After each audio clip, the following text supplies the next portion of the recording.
Coventry Town Council meeting to order on Monday, June 15th, 2020. Please rise for our Pledge of Allegiance.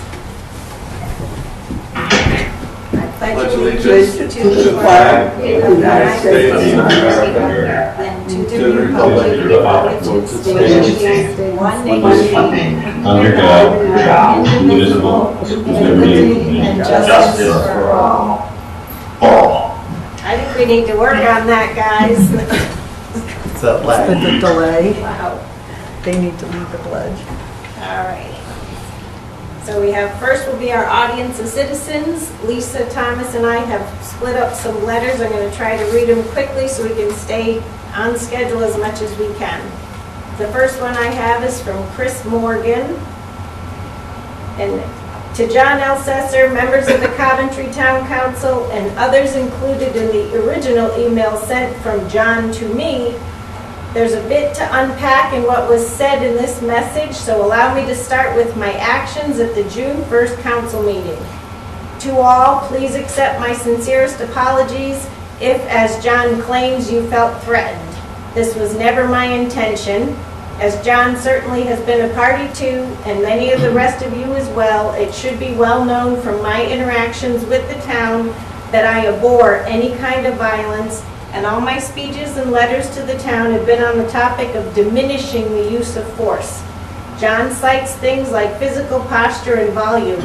I don't know how I'm expected to apologize for being larger than most people and trying to communicate a point through an N95 mask while being heard by an audience, but if it makes others feel better, I am not above saying I am sorry. In the interest of honesty, I feel it is necessary to say that I think what John may claim as threatening behavior is instead simply the shock taken by an unexpected act of civil disobedience. Children often express the same reaction when caught doing things they know to be wrong, akin to getting caught with the proverbial hand in the cookie jar. If there was such a high level of risk and fear, I think the actions of sending Amanda to the parking lot alone to watch me put my seatbelt on and calmly drive away need to be questioned, along with John's clear statement to the CPD, Coventry Police Department, that the situation was not an emergency. In fact, when John speaks to the police department on the phone, he can be clearly heard on the recording making the false statement that I was refusing to leave. Not only did I agree to leave of my own volition and vocalize that clearly, as can be seen on the video, I had in fact said that and left before John even spoke to the police. Again, I was clearly gone before John made the statement that I was refusing to leave. I think it is, of course, worth entertaining this question as well. Who presented the greater issue of force?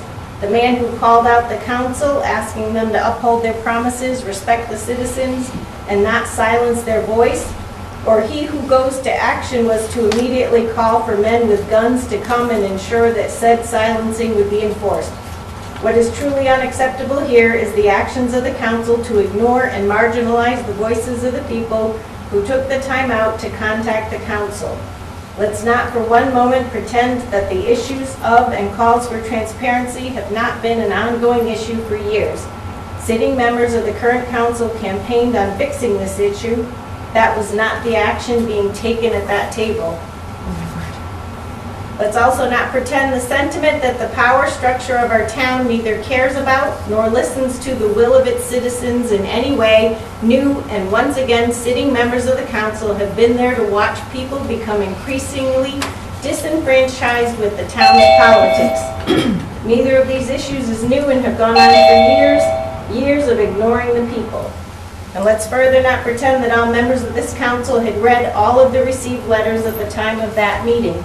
We can clearly see there were messages members asked about that other members did not even know existed. While I'm glad that the letters and statements are attached to the minutes, it is disingenuous to try to claim that these statements, buried many links deep in the town's website, is in any stretch of the imagination as live, but also the availability and shareability of access via the video. The people of this town have painfully little access to their elected officials in the best of times, And with the COVID-19 pandemic, that access has been even further reduced with the loss of the in-person meetings and live audience of citizens. Even the streaming that, as John mentioned, was available that day has not been available for months prior to this. To then endeavor to hold against them mistakes such as simply sending the message to the wrong email address or addressing a topic that the council doesn't feel like listening to is simply despicable. I understand the burden it must be as a council member to have to endure so many extra messages, but those people took their time to address the council. They had a right to be heard, and they did it because they cared about the town. While perhaps the council has the ability to proceed the way they did, it is wildly disrespectful and speaks volumes to reinforce what is commonly said already. The town council does not care about listening to the people. Members of the council, especially with the current restrictions in place, needed to provide the extra time to ensure these people are heard, regardless of their subject matter or the semantics of how the letter was received. Any member of council that feels that it is a waste of their time to listen to the voices of the people is free to quit. Coventry deserves better. Moving on, I will address the violation of the Constitution that the council undertook in the June 1st meeting. John's statement in his email provides absolutely no basis on this. The idea that we handled the budget differently in 1991 or that some towns don't hold a vote is totally and completely irrelevant. We do not live in these other towns. We are in Coventry, where our charter, as he acknowledges, says we vote. Also, as he acknowledges, this has been the rule since 1991, nearly 30 years. The actual facts of this issue are this. Article 10th of the Connecticut State Constitution protects home rule. This is what gives the town the ability to charter and the ability to operate by said charter, and those rules operate by and protect those rights for the people, and the charter says quite clearly we vote. Article 10th further continues to clarify that after July 1st, 1969, the state legislature no longer has the power to alter how the town operates. Again, reinforcing that the charter of the town and the rules it contains are protected by the state constitution. Ned Lamont has absolutely no power to override the Constitution by executive privilege. Further, the additional powers afforded to him by the state legislature because of the pandemic do not give him any more authority in this case. The state legislature did not have the power to make these changes to our town's operation and therefore cannot give those powers to the governor. Let's be very clear on this. They cannot give away power they never had in the first place. Our vote is protected by the Connecticut State Constitution. The Connecticut Constitution, much like its national counterpart, exists for the purposes of laying out the rules which bind government and protect the people from that government overreaching them. It is also the document that legitimizes the existence of the government. When the government breaks from that compact, it has absolutely no power to try to compel the citizens to follow its edicts or to continue to use its monopoly on force. When government acts to break the sacred trust between it and the people, it delegitimizes the whole system. I raised this issue to the town council by email to both the council and the audience of citizens on the 17th of May and again the day that the council held the vote on June 1st. I called twice for the council members to explain their rationalization of how this met the rules that bind the government's operation and the oaths that the council members swore. All of this was ignored, and the council proceeded to move forward in violation of this. The council and John Elsesser presented no evidence to support the legitimacy of these actions. Simply stating that it is clearly not unconstitutional is not sufficient. An argument provided without fact can be dismissed without fact as well. The council and the town manager have a responsibility to abide by the foundation, documents of our government, and ignorance of the words contained within the Constitution does not excuse these actions. The town council currently sits in an unethical position in violation of their oath and the protections of the people's right. Regardless of whether the members think it was the right thing to do or they needed to move forward or any myriad of other excuses, they need to immediately rescind the unconstitutional act and prepare to give the people the vote they are protected in their rights to. The council should also ask for the resignations of those who directed the council in this course of action, such as the council chair and the town manager. Their unethical behavior renders them ineligible for the positions they hold. My views on this budget are of course different from many in our community and on the council. If there was any influence to be gained in terms of the budget's content, it obviously would have benefited my position not having those emails read and those voices heard. But if I do not stand for all the voices and all the people to have a voice, there will come a time where no one will stand by mine. By holding the budget process with a vote of the people, there is obviously the possibility that I could be saddled with a budget differently built and further in contrast to where I would like to see it. But if I don't stand for the rights of everyone to have their protected say on this and allow this council to deny my vote and my voice, another council will do it again in the future, and there will be no one to stand for me. The first article of our state's constitution leads off with a declaration of rights and the phrase that the great and essential principles of liberty and free government may be established, we declare. That is not what we are being provided. 2020 is proving to be the most challenging year in most of our lives, but there is no aspect of this that says we throw it all out because times got tough. We are a town that rallied patriots to the call of the revolution, going as far as treason and risking death to stand up for principles such as taxation without representation and government by and for the people.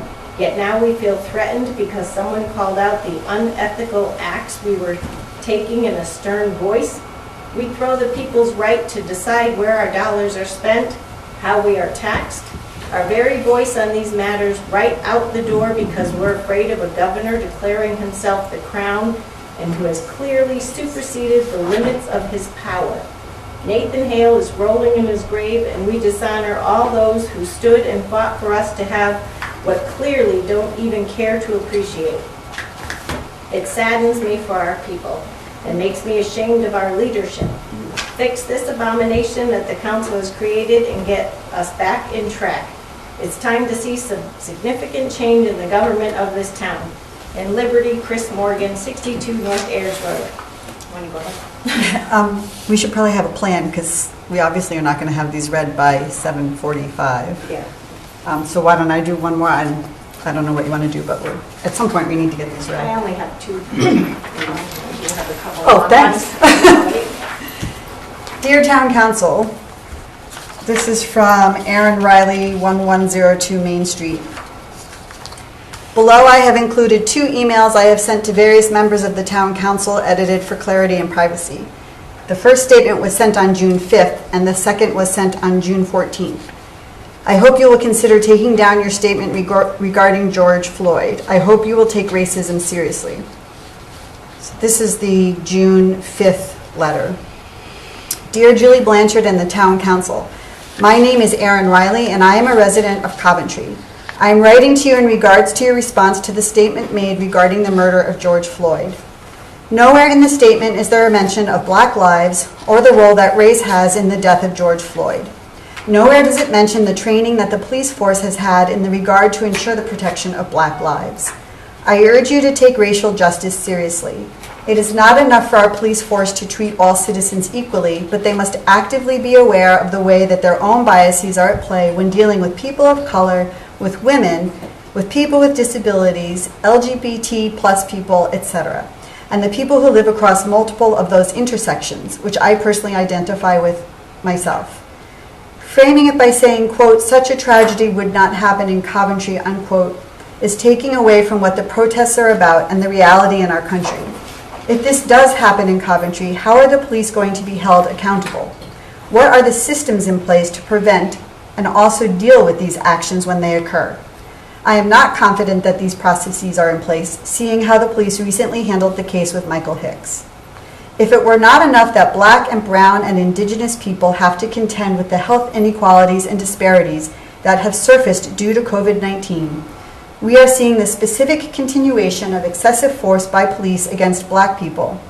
In the wake of the murders of Ahmaud Arbery, George Floyd, and Breonna Taylor, all at the hands of former or current law enforcement officers, people have taken to the streets in the midst of the pandemic to express their rage. Today would have been Breonna Taylor's 27th birthday. On March 13th, the Kentucky police recklessly executed a raid using a no-knock warrant on the wrong home, taking the life of Breonna Taylor with no charges to this day. I have witnessed in my 5 years of living in Coventry offhand comments from people in positions of power making light of sexual harassment and making sexist comments in general. How can you be so sure that the police would not use excessive force towards black women or other vulnerable populations, especially involving racial motivations?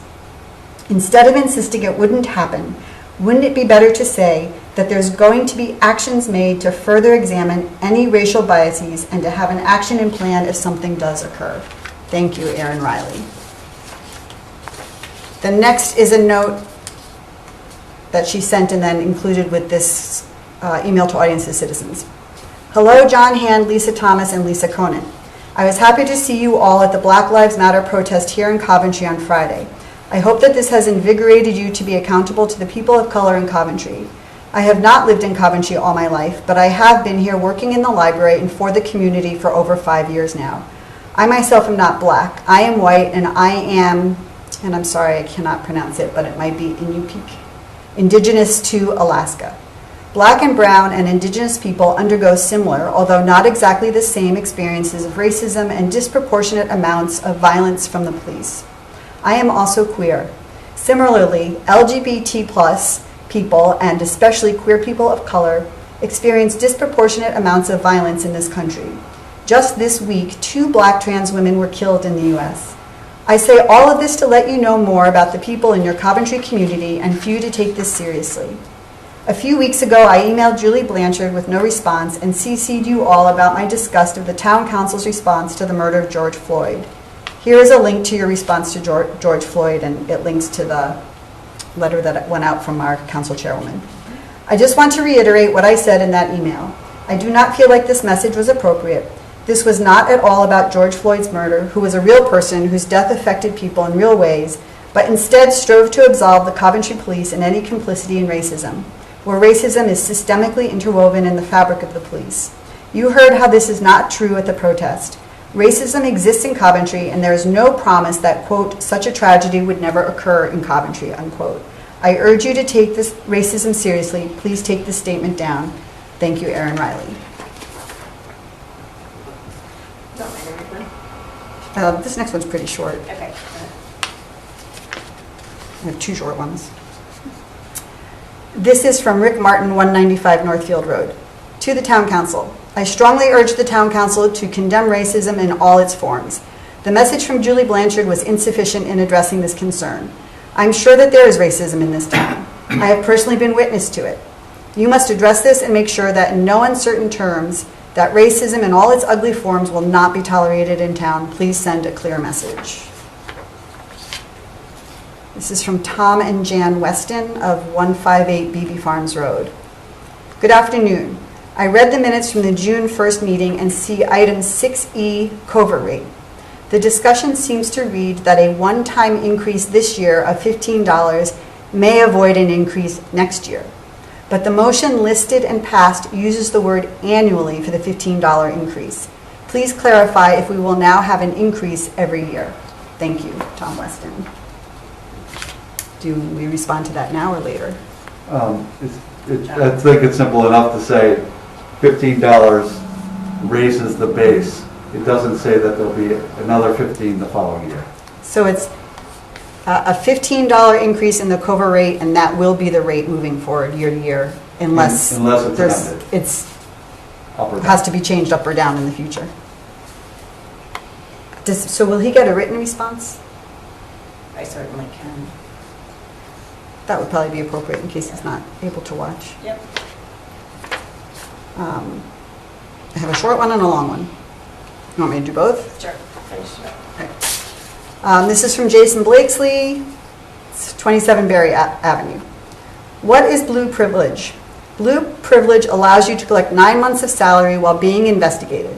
Blue privilege allows you to resign rather than get fired. Blue privilege allows you to break the law and not get arrested. Will the findings from the internal investigation of Mike Hicks be released? I've read the inappropriate messages. In those messages, Hicks wants to know who notified his boss. Who took the initial report in 2012? Was this report covered up because Hicks was investigating then Fire Chief Clearly for similar accusations?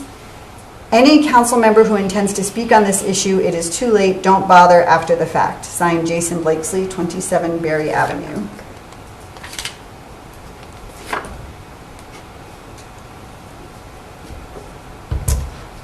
June 15th to council members and town manager from Jennifer Burdette.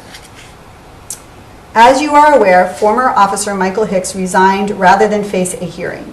Coventry then concluded their investigation. Coventry made no determination in this case. So as a whole, Coventry is just saying, oh well, he quit, who cares? Now we don't have to do anything? You don't even have the courtesy to complete your investigation and make a determination. To my belief, there is a pervasive, serious problem in Coventry with internal police investigations. In our case alone, multiple police internal investigation policies were violated, some even repetitively throughout this entire process. It's time for a total reform of how internal police investigations are handled.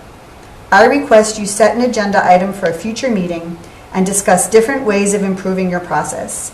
You can't be so afraid to see what's going on, so afraid you might uncover something uncomfortable that you do nothing. I pity anyone making any complaint against an officer in Coventry of abuse. You will not be taken seriously, and you will have to fight so hard it will be your full-time job. How is it we fight more and put more effort into, quote, we can't read budget letters because this is general audience letter only time, unquote, and zero effort into making sure victims of your police force feel supported? Michael Hicks running away does not solve your problems. It just highlights the very fact that problems did exist in your police force. Until you have fixed your internal investigative process in Coventry, no citizen is truly safe at all. As was pointed out by one council person in a recent public meeting, an incident of abuse can happen up ahead at any time. Will you have the right process in place to handle it when it does happen? Administrations around the nation are taking responsibility and making public statements regarding the actions of their officers. Where is your statement regarding what your police officer did to my daughter? Where is your statement saying abusive police officers in your town will not be tolerated? Where is the apology for what your officer did? Excuse me. Where is the apology from former Officer Hicks himself? Why doesn't anyone care? That is what I really want to know. Why doesn't anyone care enough to even make an apology? A general statement of no tolerance. Finish the internal investigation. Why is the town council muzzled? Why are we being treated like it never happened, like it didn't matter? I am so hurt, pained, horrified, and angry about the treatment we received by Coventry administration throughout this process. I finish this letter in tears. My beloved hometown, why have you done this to my family? Why? Signed, Jennifer Burdette, formerly Jennifer Cordner, Andover, Connecticut, CHS class of '89.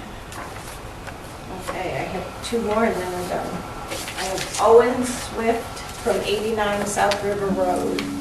I was dismayed to see Coventry mentioned in the article in the June 12th Connecticut Mirror, parentheses, Connecticut police received millions of dollars in military equipment from program that's under fire, close parentheses. According to the article, the Coventry Police Department has received 19 each 5.56 millimeter rifles. These are likely military M4 or M16 rifles. M4 and M16 rifles are weapons of war and banned from civilian ownership. I carried one of these rifles during combat when I was in the U.S. Army, and I can attest to their destructive power. I can also attest to the extensive training required to obtain and maintain proficiency in their use. In the Army, 3 weeks of initial basic training is devoted to basic rifle marksmanship, and that's just the beginning. My question, why is the town of Coventry paying to train our police officers in the use of combat rifles? And if we aren't supplying the training necessary to obtain and maintain proficiency, how can we expect that the police could ever use combat rifles in a way that benefits the citizens of Coventry? Budgets are tight. Money spent on combat rifle training for the police should be redirected to other police training such as de-escalation or anti-bias or sexual harassment prevention. This is training that can surely benefit the community. These weapons in the hands of an untrained police officer will eventually result in the death of an innocent civilian. If these weapons fall into the hands of a rogue, angry, or frightened police officer, then the outcome will be catastrophic. These combat rifles should be returned to the Pentagon immediately. I can see no purpose for our peace officers to possess them. If they have already been returned, then please accept my thanks. Sandy Simon, 425 Geraldine Drive. Good evening. I want to voice my concern that all of the audience of citizen letters that were received by town council members or the audience of citizens email were not read at the last meeting. During a year when the citizens of Coventry do not have the right to vote on the budget, every letter should have been read. Just because a letter is in the town council packet does not mean that it has been read by the members. Every voice has a right to be heard. Please take the time to listen. I am requesting that the town council honor Laura Rand and her family for all the wonderful hearts they have placed throughout our community. The hearts remind me that even in the most difficult of times, there are individuals who go above and beyond to help their neighbors. I hope to hear a strong voice from our town council that Black Lives Matter. I support our police department and hope that we as a community recognize that one bad officer does not reflect on the entire force. Thank you, Sandy Simon. All right, so we will move to agenda item 9G, which is 19/20-84, discussion with the registrars of voters regarding the August 2020 primary. That's upcoming. Good evening. Good evening. We have Marge Roach, the Democrat registrar, and Pam Sewell, the Republican registrar, with us in the room. Okay, the other day we sent out to the council a packet of information, and we hope you all got to read it. It was devised for us a plan how we thought we were going to conduct the primary.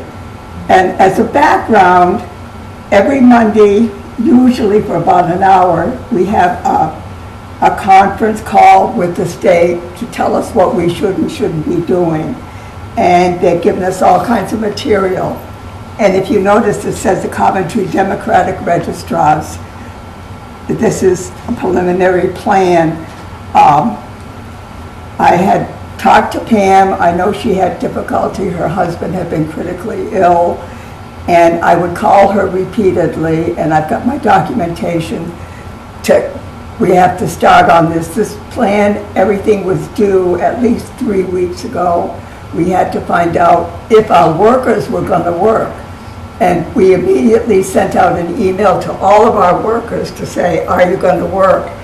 And a good percentage said they would not work because of this. We do have enough workers, and at that time we realized that we could not, with everything that was going on, go have enough room in the fire stations. I contacted Dr. Patron and said, could we use one of the gyms at the high school? And he said, sure. They were having, or they are having, work done over there.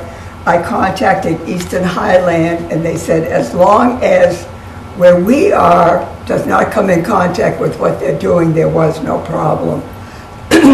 I called Pam.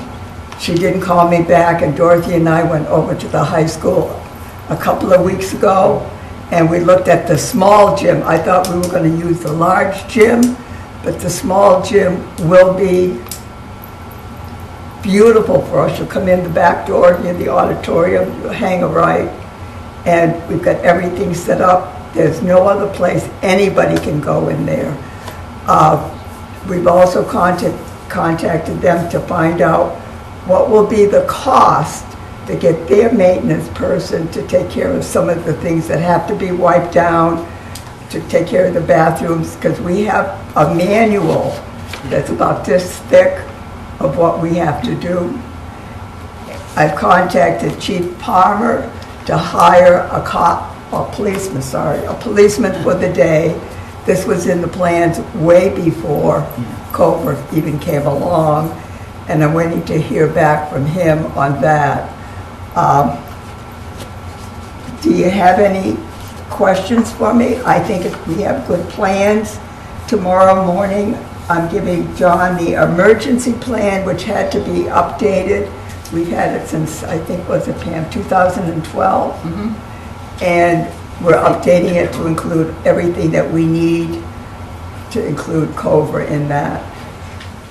For the absentee ballot, since it will be centralized, everybody will be getting an application, and you've got the roadmap, and that is all part of what the town clerk does. We give her the material, the books to know for the people, and then they do all that part. And we're using the annex in here with all the requirements, and we will have more people who will do the absentee ballots counting, and we'll be starting earlier in the day on that day. And can you tell the public, like typically to get an absentee ballot, you have to have a specific reason, but those have been, Anybody can have a reason. just that you don't want to come out in public. We're still gonna do curbside, and where the people are situated, they'll be able to see someone driving up that's gonna do curbside. And it's not gonna be a long line that everybody that wants to go out will do curbside. There has to be a reason for curbside. Someone that's recently like broke their leg or can't go. But if you can get in your car and go shopping, that doesn't mean you're gonna come curbside, because you're gonna get a ballot application that you can use to do absentee ballot. But we will be holding it at the polls. The gym is gonna be big enough to hold everybody. In the report, you got the number of people and their diagrams and everything. We're gonna be doing all of our instructions of the people. I was in contact with the state when I found I wasn't getting Pam to help. I'm a worrywart. This whole thing drives me crazy. And they said that I could start, do what I had to do, keep trying to get a hold of Pam. If I couldn't, we do what we can, and it encompasses both parties. It's not like it's just for the Democrats, because as a registrar, I take care of both sides. I don't show partiality in any way, shape, or form.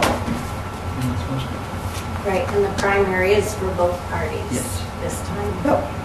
And it's all there. I did not give this to Pam. I also can get Hardy. I feel I can go just so far with asking. I don't beg.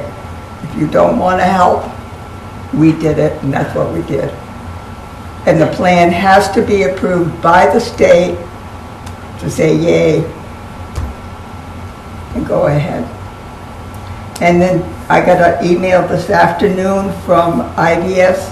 That's that equipment you can vote with, put the earphones on, and they're coming out July 31st. Pam doesn't know because I was the only one that got the email. At 10:30 on the 31st to check the equipment to make sure it's up and running. They may need to install a phone jack or something in the gym, right? They may need to install a phone jack in the gym for the IBS? So we're gonna check that out. That's right. Thank you. Anybody have any questions? Yeah, and we've got all the supplies, and the freebie ones. We've ordered the decals and everything. We were having fun on Friday ordering stuff. Matt Senior? He's muted, I don't know. You have to unmute yourself. He's probably trying.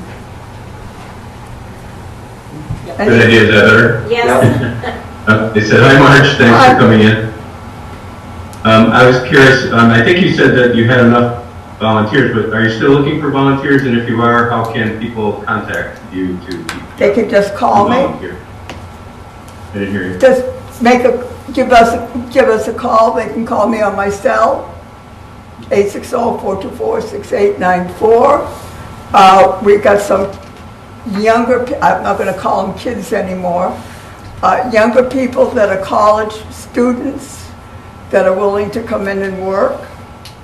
They're very happy to help. They recommend people over, I think it's 60, don't work. Because of who? I hate work, and my doctors say, no, no, no. They're annoyed with me already.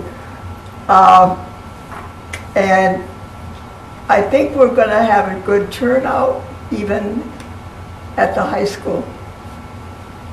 If we find that a lot of people possibly are doing absentee ballots, I have not gotten rid of the 2 fire stations.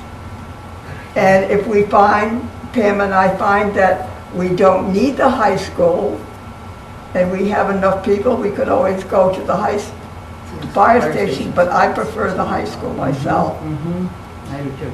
We'll put stuff down on the floor because they've done the floors, they're beautiful. We're going to use disposable little pencils that the golfers use. They said that we could. And we'll have it spanky clean. We've got signs that go outside that talk about the masks and everything. Everything can change. Lisa Thomas? I know you just said something about there's the potential to move it back to the fire stations, but I think we need to just say one place and stick with it so people don't get confused. That's what I want to do. I don't know what needs to be done to do that. I have to, the date I have to get the letter and into the state is June 11th. And Pam and I sign off. June 11th. Okay, so do you Dr. know, Patron is writing the letter, and that's where we're going to go, and we're going to advertise all over the place to let everybody know. We'll put signs out at the firehouse and everywhere, do the reverse so you phone mean number thing, e-blast to say, you don't vote there, come up to the school. and you mean July 11th is when that July has to 11th. And then I just want to clarify with the absentee ballots, what people will be mailed is a form that needs to be completed. It's called an application, but it's not like you're going to be denied. You fill out a form. You need to return it to the town clerk. The town clerk will then send you a ballot with a postage paid return envelope. So finding postage is not an issue. It's just a matter of marking your ballot, putting it in the envelope, which already has postage, and either mailing it back or you can drop it in a lockbox. A special box At the that's town gonna be hall. dropped for absentee ballots. And where will that be? Back somewhere. Okay. Yeah, But yeah. at the town hall. At the town hall Probably in the the back. back side of the town hall, Okay. but One thing I would stress regarding applications, if it's a husband and wife, please do not put both ballots in one envelope because both will get rejected. Oh, wow. Your names are not on the ballots. Each individual does their own ballots. Don't try to save a stamp. That's crucial. And then can you guys go over what the rules are? People need to stay 6 feet apart. Everybody that comes in the building has to have a mask on. Everybody has a mask. Yep. I think part of it, that's why we're having extra help. And this town will get reimbursed for a lot of it.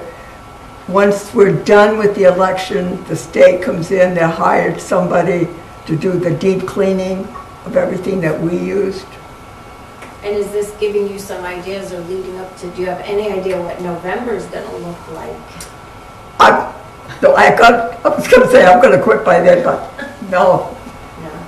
And they say every other state have had big turnouts and long lines.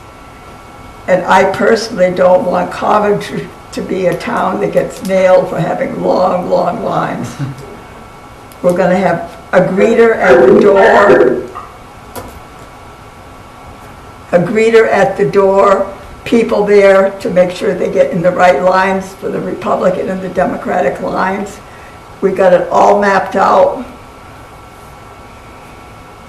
Pam, have you gotten some volunteers for the Yes, work of the yes, day? yes, yes, Okay. I do. Do either of I've you? had good response, but who knows when the day gets here, that's what happens, but anyway. Also about this is not about the day, but the number of ballots we're ordering. We We haven't done them yet. no, but it's 80% of the number of voters.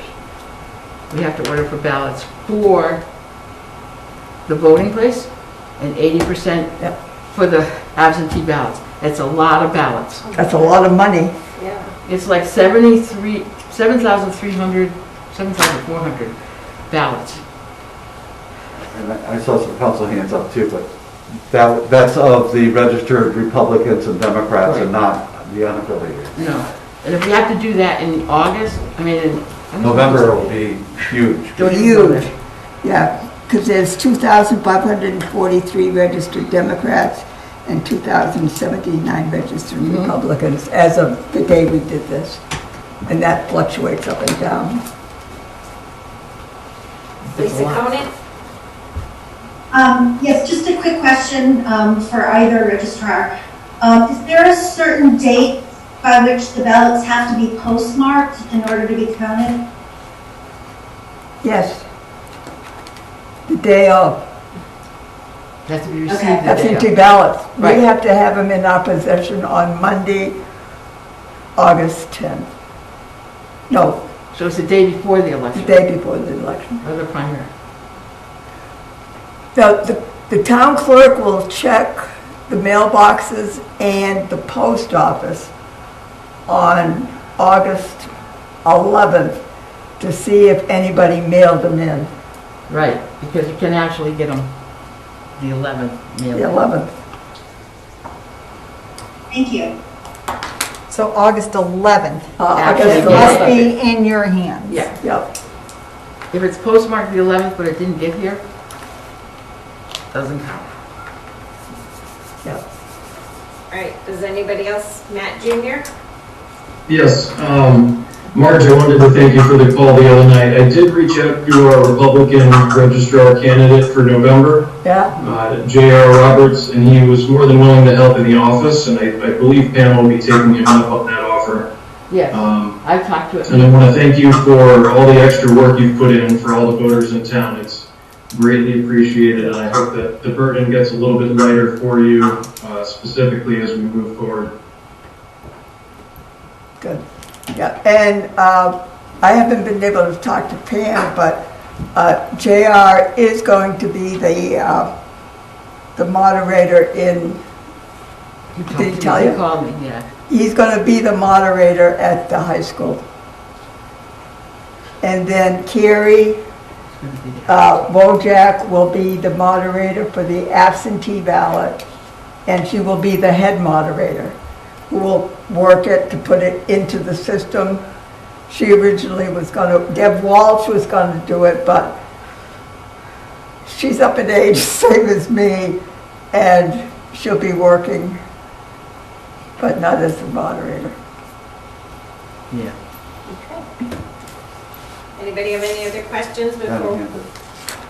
John Hand? I can't see them all on my little one. Go ahead, John. Thanks, Madam Chair. I just wanted to express my thanks to Marge for all the hard work put in to make sure that the election is going to happen. And as Matt Jr. just alluded to making sure that everything gets done so that all the folks that are registered for this particular, the presidential preference primary, that it happens smoothly in our town. So thank you very much, Marge. You're welcome. Any other questions? All right. Well, thank you, ladies, for coming in. I appreciate No it. problem. Very much. Good luck with the primaries and then with our big presidential election coming up. Wait till November. Yeah. I keep saying I wish it was Christmas. All right, the next item on our agenda is 9J 19/20-87, an update from our softball field study committee. And I see most of them have already been in our Zoom meeting. Who wants to lead off the speaking? Mike, your microphone is muted. I think Bonnie Edmondson. Yes. Well, good evening, everyone. I'm Bonnie Edmondson, and first I would like to thank Madam Chair Blanchard and members of the town committee for this opportunity to share our information on behalf of the Coventry Girls Softball Field Study Committee. I'd also like to thank John Elsesser for his support with this. And Julie, as you had said, many of our members are in fact on the call, on the Zoom call tonight. So I just wanted to give a shout out to them and their efforts. As the town council representative of the Softball Fields Study Committee, I am proud and very excited to present our findings and proposed next steps. The Field Study Committee was formed in September 2018, and we're pleased to report that step 1 of a step 2 charge from the Coventry Town Council is now complete. Below, please find the recommendation of this committee and the next steps for moving forward in securing safe and equitable playing fields for Coventry Girls Softball. Our 6-member committee has completed the following steps as outlined in the town council charge. We've reviewed existing town-owned and other potential land purchase options. We've considered locations, access, neighborhood impact, water supply, and expected level of maintenance. We've secured support from the town council to allocate funds for cost estimates based on 3 appropriate locations. We've reviewed and studied location reports and have identified the location. We've secured, in addition, we've recently secured unanimous support from the Parks and Recreation Committee of this recommendation. So what is our recommendation? Well, a needs assessment was conducted in 2019, and it indicated that there were safety issues and inequitable access to playing fields for members of the Coventry Girls Softball program. Findings indicated that at least 2 softball fields are needed in order to meet the safety, equity, and capacity needs of the growing membership/participation. Therefore, based on the findings and analysis of the location reports, the committee has reached a consensus on the WPCA land parcel, which is the water treatment plant on Main Street. And that is our selected option based on the following findings. Number 1, the land is currently owned by the town of Coventry and has no current or future plans for other use. Therefore, it would not require additional funds to actually purchase the property. Number 2, the proximity to the river, which is favorable for irrigation, well water, as well as multi-generational nature walking trails, and is ideal for recreation use. Number 3, this location is less costly than the gravel pit and transfer station location. Number 4, opportunity for cost savings, plus or minus $200,000 by eliminating the paved parking, as noted in the location report. Number 5, the WPCA land parcel is not dependent on prior steps in order to break ground, such as the transfer station. While moving the transfer station is not included in the proposed cost of the field, it would be an additional cost for the town to incur. Number 7, the land is flat, and once the trees for access are cleared, the land appears to be shovel ready. Number 8, is a potential to add amenities such as bathrooms and concessions at a later time. Number 9, its close proximity unites Coventry Little League and the community. And finally, it's a draw for all community members, including girls softball, families, and adult league tournaments, which could potentially support our other local businesses in town. Attached, please find the land report findings and cost estimates. The proposed cost estimate for 2 softball fields and parking on the WPCA site is $1,120,000. Our next steps in ask, the Softball Fields Committee has done its due diligence in completing step 1 of the town council charge. With your approval and support, we stand ready to move forward to step 2, which would include the following. Town council approval to use the WPCA property as the selected location for the softball fields. Number 2, the town council support to move forward with preliminary design plans and specifications. Once this is done, this opens up an avenue to explore possible grant opportunities that may assist the town in funding the project.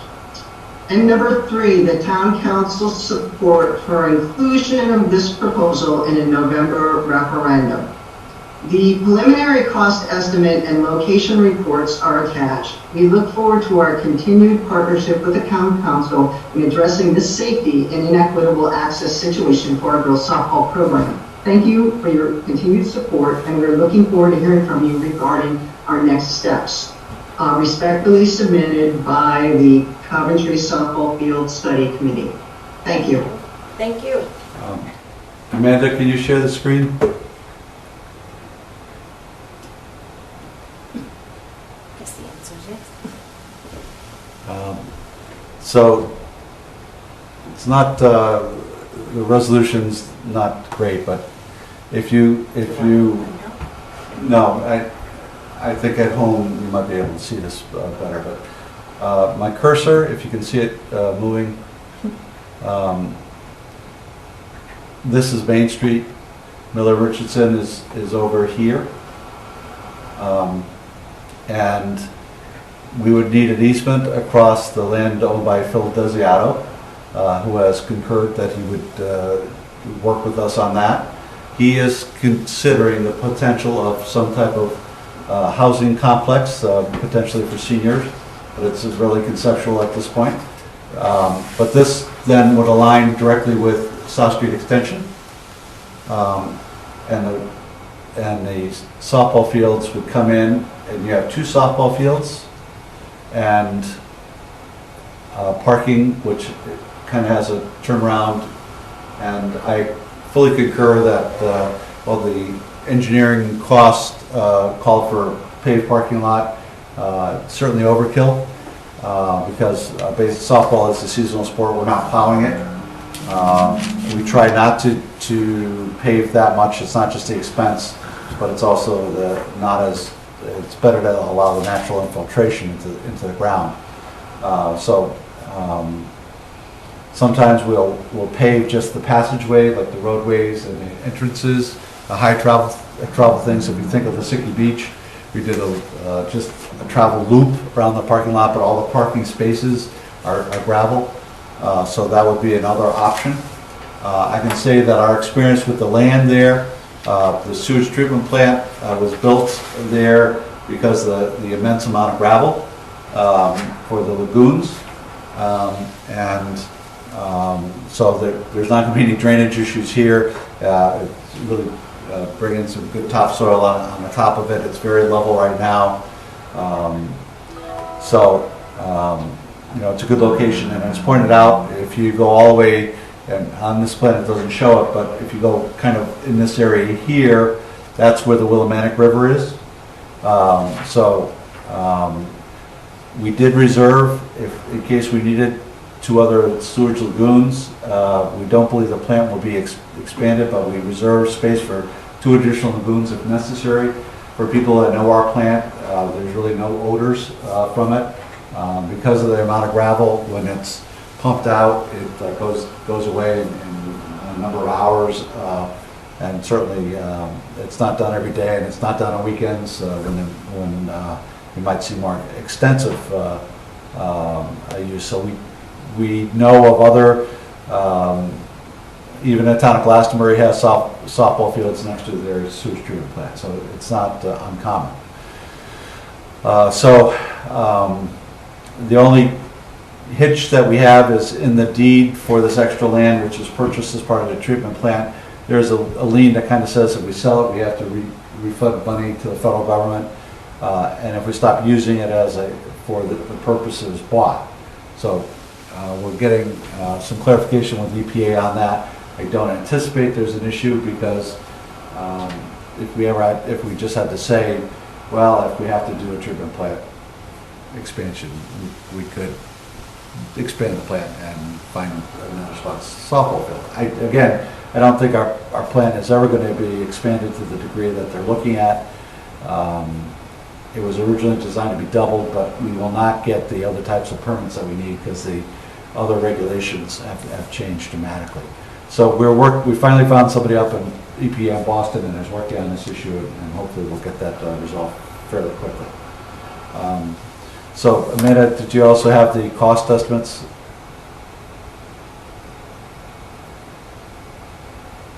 I guess not.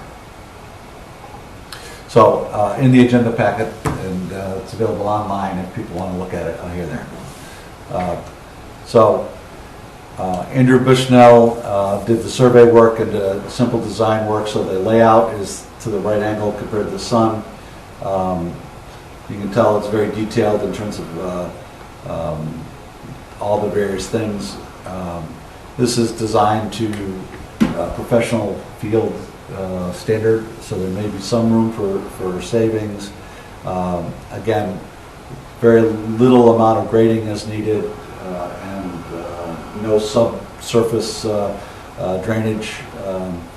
So you see, like even on this one line up here, playing field drainage improvements, $40,000. I doubt we'll need that. I think that's part of their next steps would be to get in there, do some more detailed engineering, not just conceptual engineering. Some of that would be some soil sampling and borings to develop a more detailed cost estimate. And they also have some engineering money left because we were able to negotiate with Anchor Engineering and Andrew Bushnell.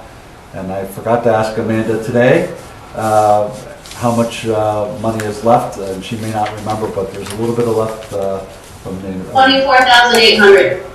$24,800, which we could get going on some of the more detailed work.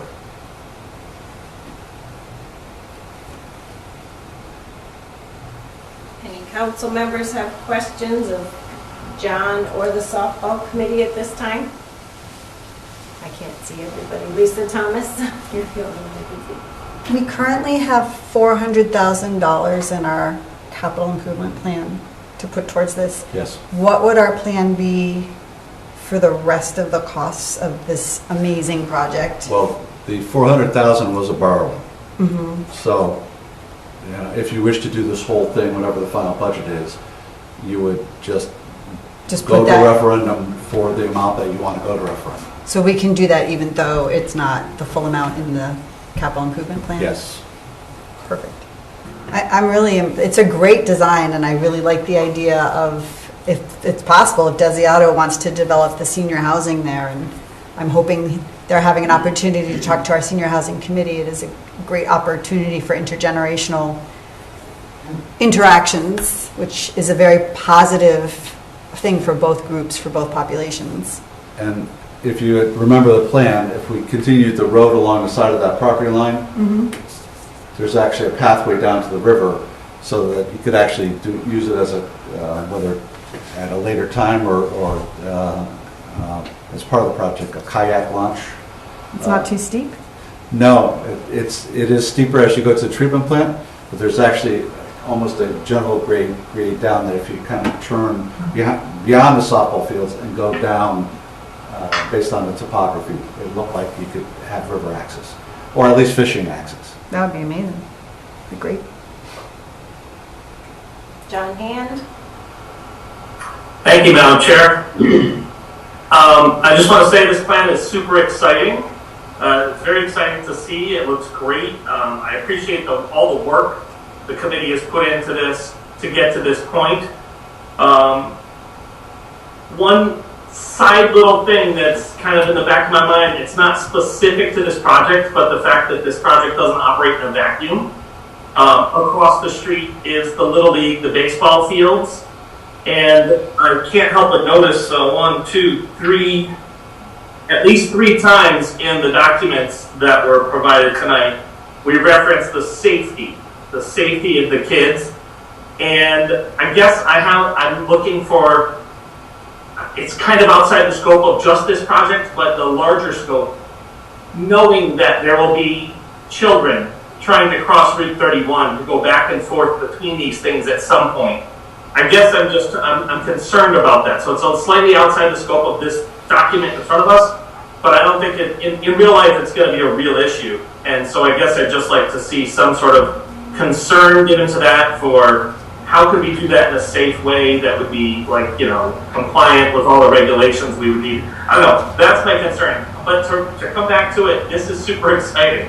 It looks great, location looks great, the senior housing tie-in, and then this thing with possible kayak launch or fishing spot down by the river. I mean, those are great things, and it just, I like it. Yes. If I may, and the committee certainly can address the two fields locations. They're fairly far apart because the field is deeper in. But if you remember, the council has given funding, and we just haven't gotten all the permits done, submitted a second time for the flashing crosswalk beacons. Mm-hmm. So those are about $20,000 or so. So there might be a solution there that would, the sight line's fine. So it's really, if you had a flashing beacon for pedestrians in a crosswalk, that would give a lot of notice of a car to stop. So there are some options. But I think the preferred method is going to be if a parent has kids at both sides, that they drive the car across, which is one of the reasons that we have the roads lined up. Matt Senior? So John, what is the actual projected, I know it's, you need to do engineering, projected cost of both fields now, right now? Not the paved parking lot, I guess. I think we can get it down to, 8 to 850. We need to dive deeper, but again, I think the wild card is a little bit on how much the tree removal will cost. A few years ago, we were able to get trees down for the price, kind of the cost of the wood. I don't know if we can anymore with the ash tree blight. I think that next stage of engineering would develop that number. But my just ballpark guess is 8 to 850. Matt Senior? Quite a while ago, I had asked that we try to get some information about how past fields have been paid for, like what percentage the town generally has been able to support, and how much they advocate for the programs we're kicking in. Do we ever get any of that information, or can we get any of that information? I have the information for Miller Richardson. I'm sorry, for Laylaw Park. We're still working on Miller Richardson. The time frame for that goes so far back, and I think things were done differently. I believe that a bunch of people just showed up with farm equipment and bulldozers and did it. With or without permission, I don't know. Harvey Barrett could probably fill us in, but Butch Richardson, whose dad was involved in that, could probably give us some information too. More recent projects, like the additional field at Laidlaw, the town council put in some money on 2 different occasions to extend the fence, was the second one. And that was in the neighborhood of about 80,000. And again, add the more specific. It was 40 and 25, John. Okay, that's pretty close to it. And then, there was some town labor involved in that, but a lot of volunteer labor where a contractor donated a lot of time, and we paid for the diesel fuel for that. There were a lot of donations of gravel. John Torty got gravel and topsoil donated and so forth. So I think they spent probably, and again, Wendy has these numbers, but more like almost 200,000 total of value. but we put in that. So you're gonna get all that for me, that's right? Yes. Okay. I've asked Wendy Rubin to start pulling together those informations. We don't really have a lot of, it's really Miller Richardson and Layla, the two primary fields. To the best of my knowledge, and I don't have a whole history of the town, aside from school constructions, we've never borrowed money for athletic fields. In the past, we have gotten several grants. The first soccer field at Laidlaw was a grant from women's soccer. When they won the Olympics, they set up a fund, and we've used a lot of LoSiP, Miller Richardson improvements recently. They paid for, the baseball paid for a lot of that, like the press box, a lot of the outside fencing. They paid for, we're sharing the cost of the irrigation systems. We did a lot of the parking lot work with our crews and used LoSiP money for the materials. So we'll try to dig into that a little bit more. I can't go too far back, I think, in LoSiP, but I can look at the last 10 years. Sure. Yes, Matt Senior. But John, how realistic is it to think that we could apply for grants between now and a November election and receive them? That seems like a very short time frame. Yeah, I mean, I don't know the availability of the retail. the wild card is the whole STEEP grant, which the money has been out there, but they have not come out with any guidelines, and I have heard that they're not supporting a lot of athletic conceptually, but again, they haven't come out with the guidelines, so they may change their mind. But the bonding is passed, but they haven't come out with the grant application, so you have to apply and then you have to be able to get it. There's also, for the first time, some money coming out of the federal government. It depends whether the state's going to share it for public recreation. And it's been a number of years since there have been federal money, but so right now we don't have clearly identifiable sources, but the committee and the Girls Softball Association may have other ideas and can speak to that in terms of how their fundraising goes. Matt Senior? Yeah, no, junior, go ahead. No, Senior. Oh, senior, sorry. Okay. So first of all, I want to lend support to the project. I contribute to your fundraisers, and I'm, very much in support of it. We need to work on the financial part a little bit, before we just jump in and throw it at a referendum, the whole amount or something. So I'm happy to work with you on that, and would like to gather more information and take a look at how we might be able to make it work. I don't know if when you're continuing to do fundraising and you have any opportunity or expectation to participate in funding the project. Jen, do you want to talk to that and the need for having an actual concept plan? Sure. There are tons of grants out there that we are waiting. We have been waiting for quite some time to be able to go after, such as Little League has grants, there's sporting goods, there's UConn, they're endless right now. Unfortunately, without a location, we were really unable to go ahead and apply for any of that without a location. We can't say, okay, we have this concept of a field somewhere in the town of Coventry, but without an actual location, it's very difficult. So part of what our ask was tonight was to ask for a visual, so it's a lot easier to, one thing to send a piece of paper in, but if we could actually have a visual made by some sort of landscape architect or whoever is the one who would create some sort of a plan, would be great. It's a lot easier sell to go, hey, this is what we're looking for, plus get the town support on it, knowing that this is actually could potentially happen pretty soon. It would be a lot easier to go ahead if we had that kind of visual. So yeah, we're ready to hit the ground running. We were just waiting just to get a location set. So the fact that we came up with the committee and actual location so far is great progress. So now we're just ready for the next step. John, I'd really like to get something in writing, that is clear that we can use the property for this purpose before we jump in and, approve something. We are I have Michael Roof, our wastewater treatment plant operator, working very diligently on that. So I'm hoping that will be soon. It took us a while to find the right person up at the Boston EPA, but we finally did. And for the record, the WPCA is not opposed to this idea. Just, they would need to bless it formally. Any other questions? I appreciate all your work. Yes, Thank you very much for your time, and Mike, you were going to say something, your hand went up. I was going to say that what I did like was when John referenced where you could put the kayaks into the river, he referenced it was behind the softball fields. In John's mind, those fields were already there. The power of positive thinking. Thank you, guys. Thank you, guys. Really appreciate your time.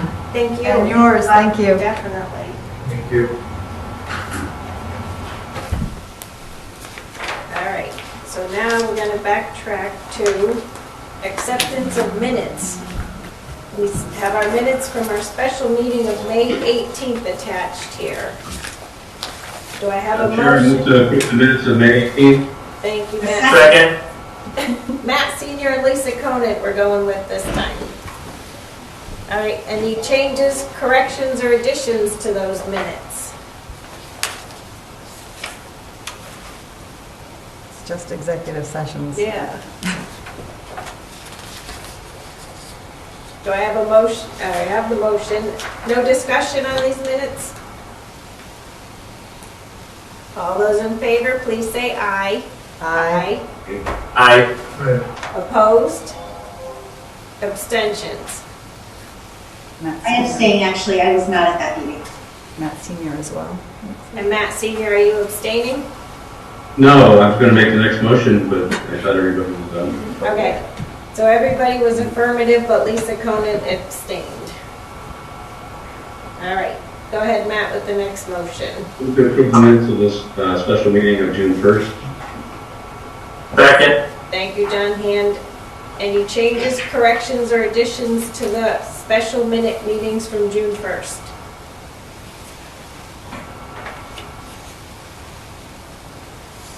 All right, seeing none, all those in favor of approving the special meeting minutes from June 1st, 2020, please say aye. Aye. Aye. Opposed? Abstentions? Lisa Conant abstains. Okay, thank you. And another motion, Move to approve the minutes of June 1st, 2020 regular Coventry Town Council meeting. This is Lisa Thomas. Second. thank you, John Hand. Now, any changes, corrections, or additions to these minutes? Lisa Thomas?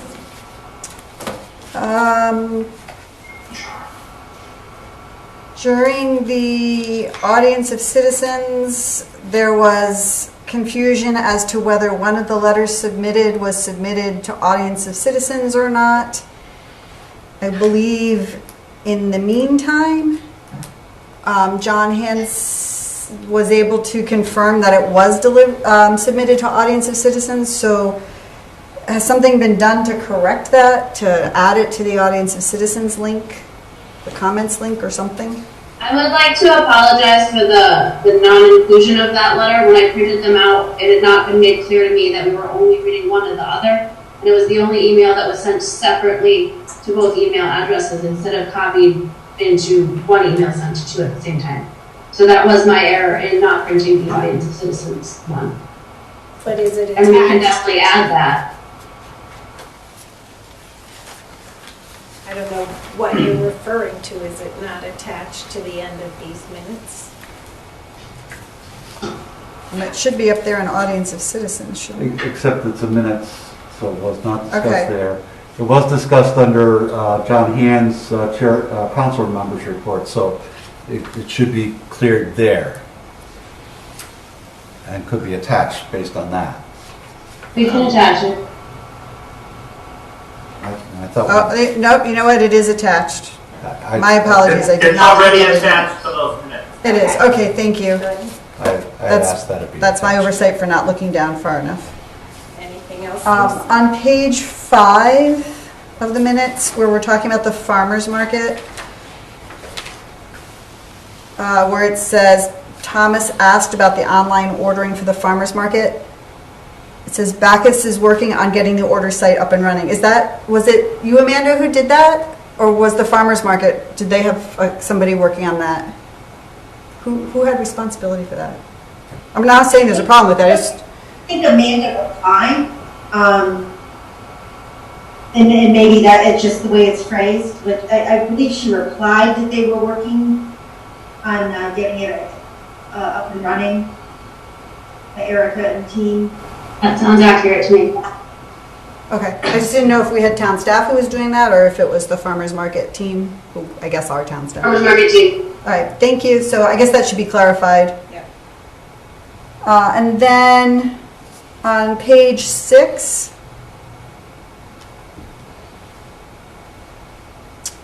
we have a motion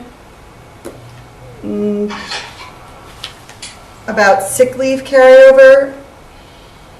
So under town manager projects update, after the bulleted points, it says the motion about sick leave carryover due to COVID-19 was specifically for the police union. Is that supposed to say the motion about vacation leave Yes. carryover? Yes, yes, you're right. Okay. Vacation leave. Thank you. That's it for me. All right, I Thank had, you. on the top of page 6, under discussion, it just starts out, are there any recyclables? That was myself that was bringing up the point, trying to ask John if there was something we could focus on. So I would just ask, is Yvonne not in this meeting? I haven't seen her.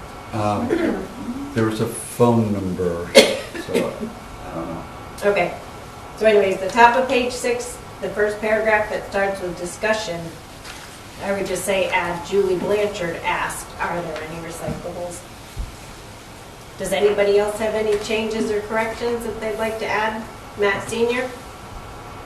I'm on page 5, under 6E program, the last line right above the motion.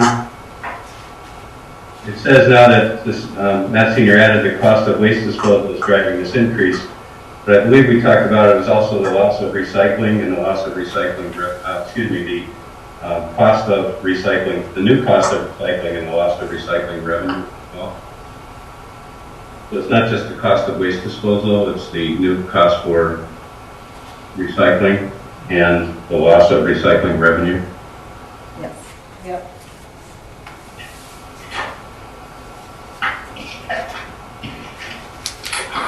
And I have one on page 8. The full paragraph.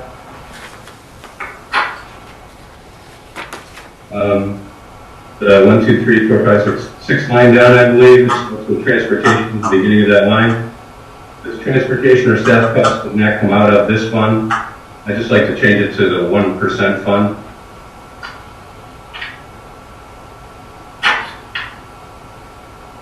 And then it said, Hand asked if this is legal to do with Board of Ed operation money, and it says O'Brien Senior replied in the affirmative. And I did not reply that it was affirmative to do that with Board of Ed operation money.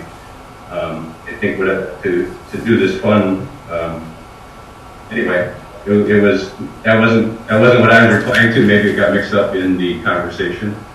I'd like to just strike that because I certainly didn't say that it was legal to do that with Board of Ed operation. I don't know that it's important to the conversation.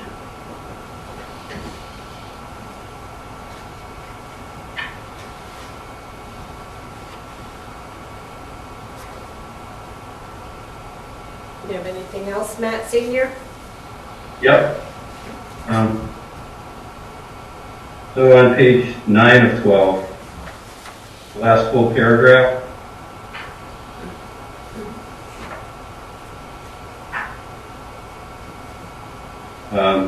Well, there's an easy one. On the second line there's 2 ins that goes in and support, so just take out one of those. About 5 lines down further, the line beginning with money was returned to the Board of Ed, it could be spent on salaries. I didn't say that per se because it could be spent on anything in the board's budget. I think that what this was construed, I had said something about that they had opened up conversations with their unions and that they might be looking to cut back on some of the projected increases in salaries and things. So maybe that's why Yvonne kind of characterized it this way. But that money could be spent on anything in the board's budget. It wasn't just salaries. But it's already spent in their proposed budget is the point. Unless they eliminated it from their budget, that money would not be available for COVID-19 expenses. So the way I put it, I changed, could be spent on, excuse me, that it was designated to be spent in the Board of Ed budget as opposed to just saying it was on salary. So I changed it to, is designated to be spent in the proposed Board of Ed budget.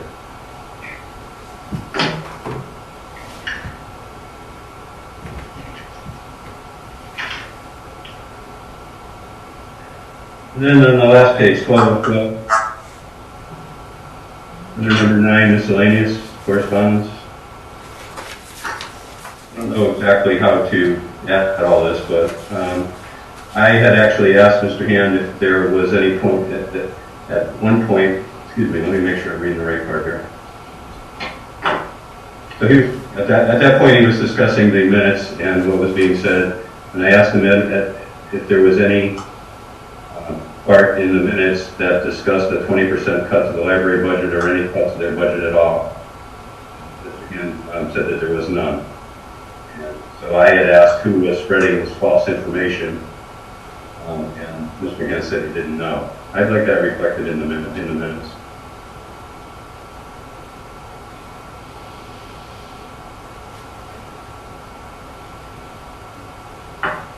All right. Is that it for you? Sure. For you, Matt Senior? I'm good. Okay, anybody else have any changes? John Hand? Thank you, Madam Chair. Let's see, my first one is on page 4. The very top of the page, it says where discussion starts there. Hand mentioned there are 1.5 pages of people and addresses listed. I wanted to add in, I believe I was very explicit to note the large number of people, that it's 1.5 pages of single space pages. It just really drives home the point, the very large volume of communication from our constituents that we received on this issue. So is it 1 1/2 single space pages of? Yeah, that sounds correct, Matt.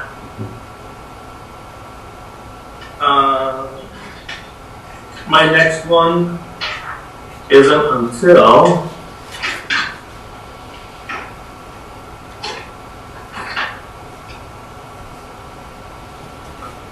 okay, I'm on page 8.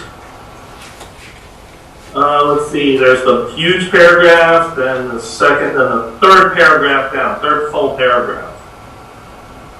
Third line down, it starts BOE looking for the restoration of the $50,000 per a letter preclude the council, it says from starting the fund. I would like to reflect that my main statement there was that we could do both. That's what that's where the preclude comes in. It's Hand asked, does the Board of Ed looking for a restoration of $50,000 per letter preclude the council from starting the fund? We could do both. I think it says it somewhere in here that you said that we could do both, John. I'm not sure where. Right, but that's where it happened. Okay.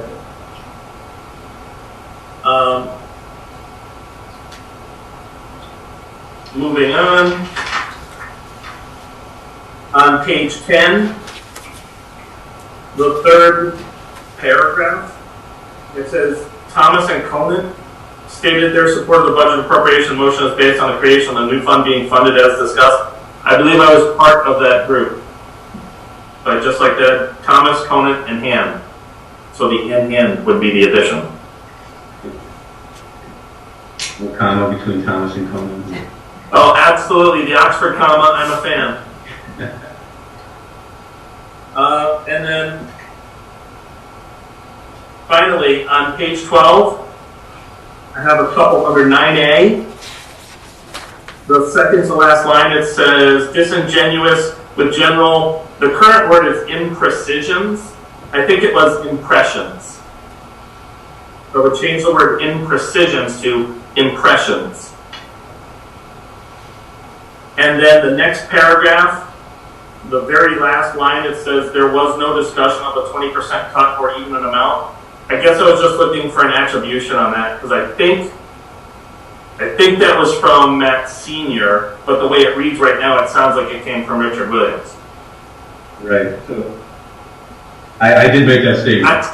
I didn't exactly follow the one that you were saying. So as long as you have an attribution there for that, that makes sense. That's fine. I did say it. Okay, great. That's all I have. Anybody else? John and/or Amanda, I wanted to ask you, the letter from the library, the state library is attached to the minutes, but then my response isn't. Oh, it should be, right? Well, because it's talked about in conjunction, they went like together. Yeah, I don't, but these are the letters that came in. Okay, so it was correspondence. I Yes. thought my letter was in the, it's probably attached to the agenda then. I think it's attached to the agenda. Okay, very good. Thank you. I'll double check. Okay. So we have to vote on our regular meeting of June 1st, 2020 minutes. All those in favor with the corrections, please say aye. Aye. Aye. Any opposed? Any abstentions? We're good. Thank you, guys. And one last one. We had an executive session on June 1st. Those are duplicate. Okay, good. That's what I'm looking at. Perfect. It looks like John and I both prepared minutes. I double checked. We had the same people making motions, so they should be all set. Okay, thank you. Can I get a motion to approve our consent agenda, please? Moved. Lisa Conant? Thank you. Second, Matt Jr. Thank you. Is there anything anybody wants removed from our consent agenda this evening? Anything on it? Sure there is. Oh, yeah.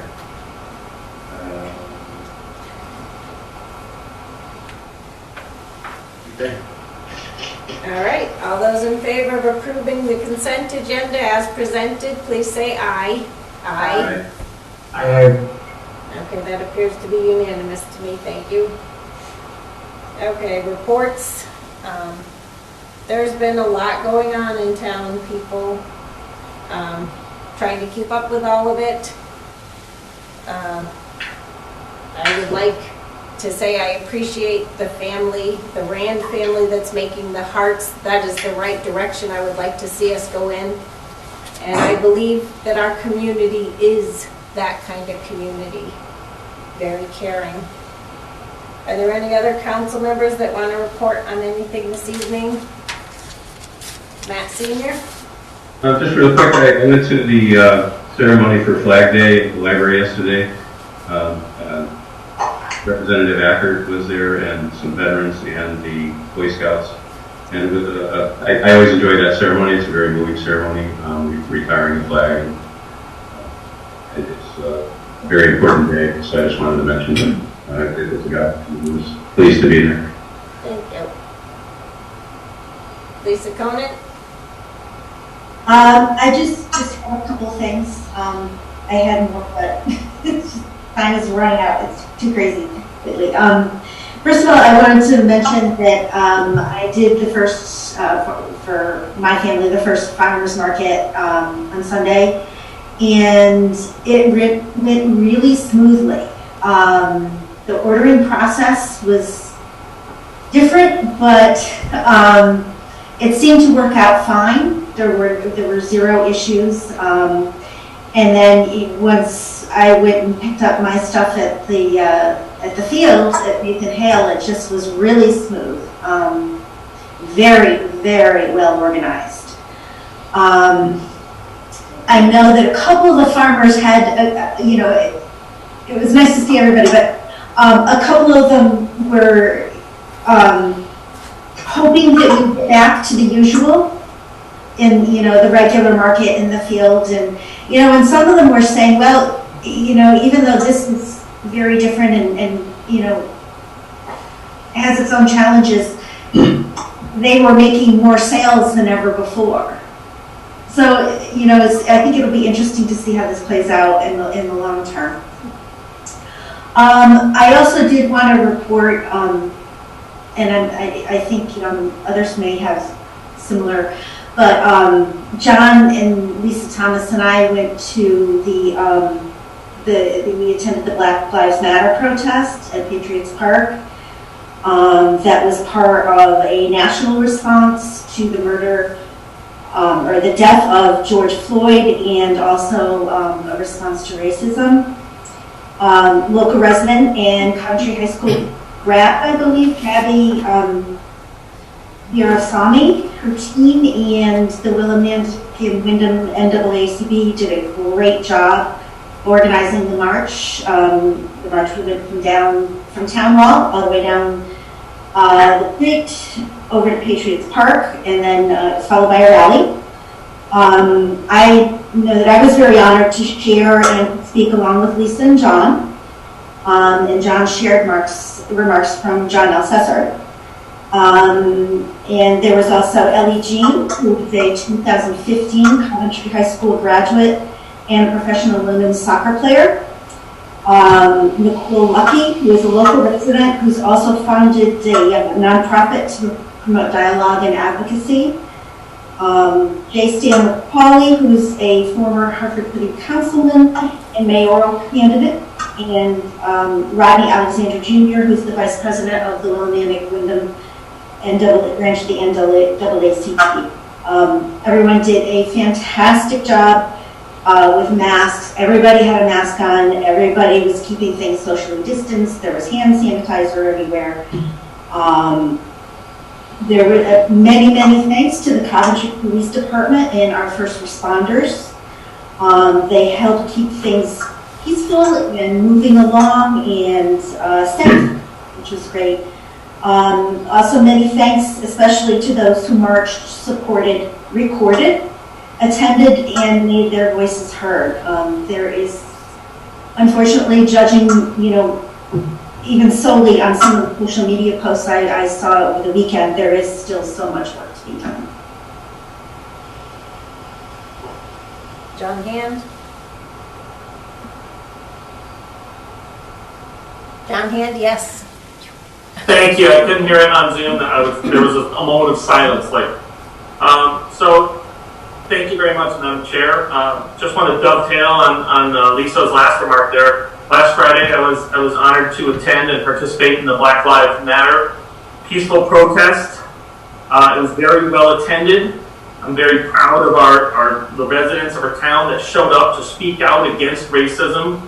I was saddened to hear of those speakers that spoke about the racism they've encountered in town, and they were brave to share it with the crowd that had assembled. I would also like to give a nice big thank you to Coventry Police Department and the EMS for their presence and support of the crowd and this effort for the safety of it. They did a great job as well. That was very welcome. On another note, I'd like to give a huge congratulations to the Coventry High School class of 2020, and congratulations to the Board of Ed and to the district staff for putting on a graduation to remember. Another quick one here, a shout out to Beth Pratt and the school food service staff. They did such a great job all summer, or all the rest of the semester rather, supplying meals to the kids in town, and that seemed to be very well received, and they deserve a shout out for the great job they did.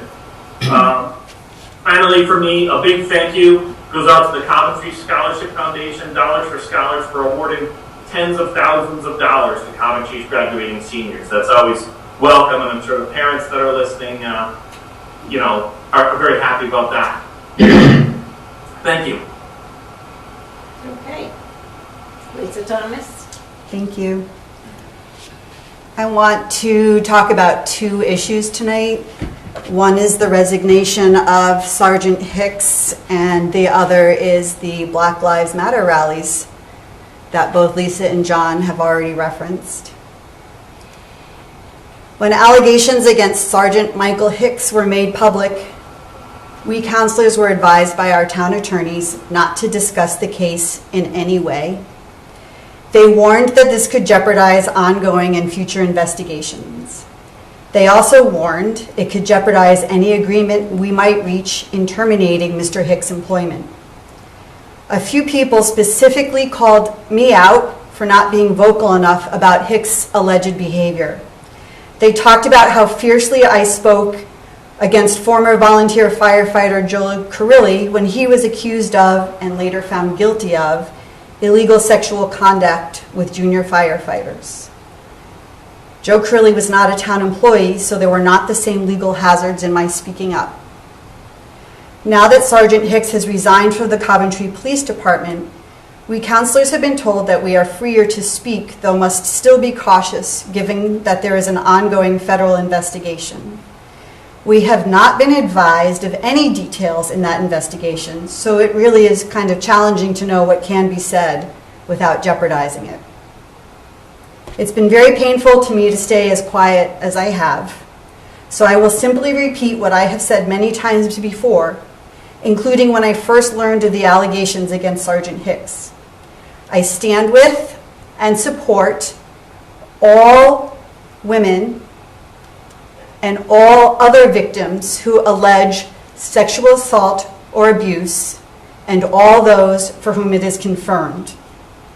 As a councilwoman, I will always be an advocate for these people, though you might not always be able to see me doing that work.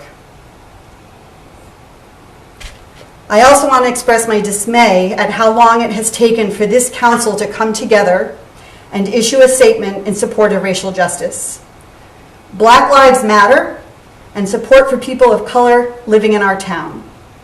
I stated during our special meeting on June 8th and in emails both to the council chairwoman and the town manager that while I sincerely support our Coventry Police Department and am very pleased that they issued a statement condemning the murder of George Floyd, I think that the very first communication to our community from anyone on the council should have been about supporting our community and affirming our commitment to residents who are people of color, and not focused on our police department. So I would like to share with you the comments I made last Friday evening here in Coventry, and I hope that later on in tonight's agenda we will be able to agree on a statement from the council as a whole. My statement at the rally was as follows. This evening we stand together to say Black Lives Matter. We are here to oppose the brutal, oppressive treatment of our black community, amplified by the murders of George Floyd, Breonna Taylor, and Ahmaud Arbery. Their deaths are part of daily systemic racism in every corner of our country, our state, and our town. As a member of the Wyndham-Willimantic NAACP, I've been given many opportunities to confront my own white privilege and learn how I can take meaningful action. And I'm grateful for their guidance and friendship. The fight against racism requires all of us. Within this process, there is room for hope and for community. The society we are building needs to celebrate our differences and provide a welcome place for everyone. By joining together across the social construct of racial lines, we can reject those trying to divide us. We can reduce racism, and we can nurture a society that equally values each and every person, whatever our identity. I hope that all of us here today will be part of that effort. As a white woman in a leadership position, I understand that these times are essential to understanding the world that people of color face every day in communities across Connecticut.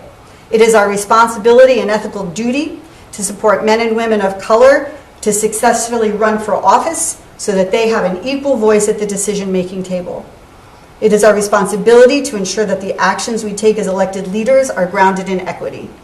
Just as it is also our responsibility to examine the functions of town government to ensure that they are carried out with justice for all. We must each promise to do exactly that, and you have my promise. Thank you for the time tonight. Any other council members? Okay, next on our agenda, Julie? Matt Jr. It's more just a comment. So I understand that the investigation, the Hicks investigation, was unable to be concluded. Are we at any time going to see the facts of that case as they were found out? No. That is not the accepted process, because it's only one side of the story, and it would also re-victimize the victims. Okay, thank you. All right, next on the agenda, item 7C is our Finance Committee report. Yes, thank you, Madam Chair. I did ask Laura to send us the hearing because it's on Zoom and might be difficult for everyone to follow, so I thought it'd be easier if I sent it to you all. Thank you. This is the report of our meeting on June 8th. One of the first things we discussed is that Governor Lamont established a program called the COVID Relief Fund, the CRF, to reimburse towns and cities for expenses related to COVID-19 with current funding of $75 million. Both the said that the total amount of expenses submitted by all of Connecticut's towns and cities equals about $41 million so far. So the intent is that it's going to represent 100% of those expenses. This is the first round, so there's a spelling error, right? This is the first round of funding and is intended to deal with the town's expenses through June 30, 2020. All towns have until August to submit additional expenses. The most recent guidance says that funds received from CRF can be used as the local 25% match against the FEMA 75% disaster declaration reimbursement. So we would be receiving 100% of those funds and we are.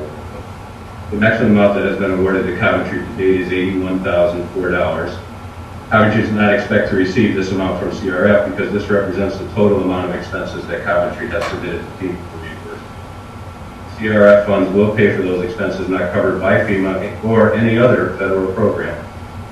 We also learned that if municipalities and the respective boards of education have expenses beyond the amounts of eligibility of the Elementary and Secondary School Relief Fund, the ESSERF, they may still apply for reimbursement under the Connecticut Municipal Coronavirus Relief Fund Program, the CRF. So this opens a new source of funding to meet COVID-19 expenses for our Board of Education as well. Amanda Backhouse reported on our financial statements, which show things in line with expectations. We then discussed the Board of Education fiscal reports. Chair asked if savings that are shown in the management report from Social Security, which were $21,517, and Medicare, which was $4,797, which resulted, according to the notes margin, from no match for substitutes, are COVID-19 related expenses they appear to be. The chair asked Amanda if the Board of Education had been paying their substitute teachers also through the contracted services line item because they were being provided by an outside company, Kelly Services, this year, as opposed to being in the local budget. The chair also commented that the Board of Education's profit and loss statements for the food services showed an accumulated projected loss of about $25,000 in March, $29,000 in the April report. We had to find out if the board's earlier projection of an end-of-the-year loss of $60,000 had changed, but it transferred $60,000 to cover that projected loss. I believe we need to explore these questions so we're actually really helpful. Next, we discussed the correspondence that the council had received from the Board of Education on June 1st in response to our budget-related questions. You may remember that that was the night that we were voting on the budget, and we received those that day, and we didn't really get a chance to discuss them, so we brought them up to finance. An original set of questions sent to the board on 5/26/20, and then some follow-up questions which the board had provided answers for. The chair pointed out two errors in the numbers the board provided related to their calculation of the COVID-19 savings available on June 1st. So that was reported on June 1st. And the possible changes that the Board of Education's negotiations with the special education programs that were still ongoing. In the board's calculation of the available COVID-19 savings that have been identified, they indicated that they deducted $32,000 from the savings because $32,000 of COVID-related expenses that they already made were reflected in the line items in the management report were submitted to FEMA for possible reimbursement. The chair discussed that these items have been included in the line items in the management report, sorry, that's missing a word report there, and have already been offset by other savings and are already accounted for in the COVID-19 savings identified. Based on this, the board should have reflected a total of $323,000 available due to COVID-19 savings. The Director of Finance agreed with this. The second point relates to the ongoing negotiations with the special education programs because of the closings of our schools. The current negotiations for COVID-19 savings does not include any money that may become available through these negotiations. If negotiations are successful and the board are unsuccessful and the board does not realize the 10% projected savings, special ed tuition/excess cost line item would change to a minus $3,213 and would result in a reduction of the projected COVID savings to that amount. If the negotiations are successful and the board does realize the 10% projected savings, the $38,432 surplus in that line item, that's what the line item in the management report reflected on that day, would be realized, and this amount would become additional COVID-19 savings, and it would increase the end of the year projection by that amount. And if the negotiations are even more successful and the board realizes additional savings in excess of the 10% projected, then those additional savings would increase the projected COVID-19 by that additional amount on top of the $38,432. It was also noted that if the town were to receive any reimbursement from FEMA, that amount would not change the amount of COVID-19 savings available. Julie Blanchard, our chairwoman, sent a letter to Jennifer Bozele, the board chairwoman, to share this information with the board to help them as they calculate their end of the year COVID-19 savings calculation and determine what amount of COVID-19 savings the board will return to the town. Next, the committee discussed the year-end transfers that Amanda Backhouse had presented, our Director of Finance. Also added one more transfer to the suggested list. We provide $25,000 to be used in the rebranding of the fire department as they become a single department. And the committee did recommend that the town council approve this list of transfers, including the new one. The committee also discussed the board's request to transfer $100,000 of surplus from the current year's budget into the board's 1% capital needs account. And the committee recommends that the council approve that transfer. Next, the committee discussed the creation of the Town Council COVID-19 Reserve Fund as proposed by Matt O'Brien Sr. at the June 1st Town Council meeting. The committee made some minor changes to the language presented and do recommend that the council create this fund as described. Then the committee discussed recommended uses of the council's 1.5% account before year end. The committee recommended that the council approve 3 appropriations. One of $99,999 to the Town of Coventry COVID Educational Fund,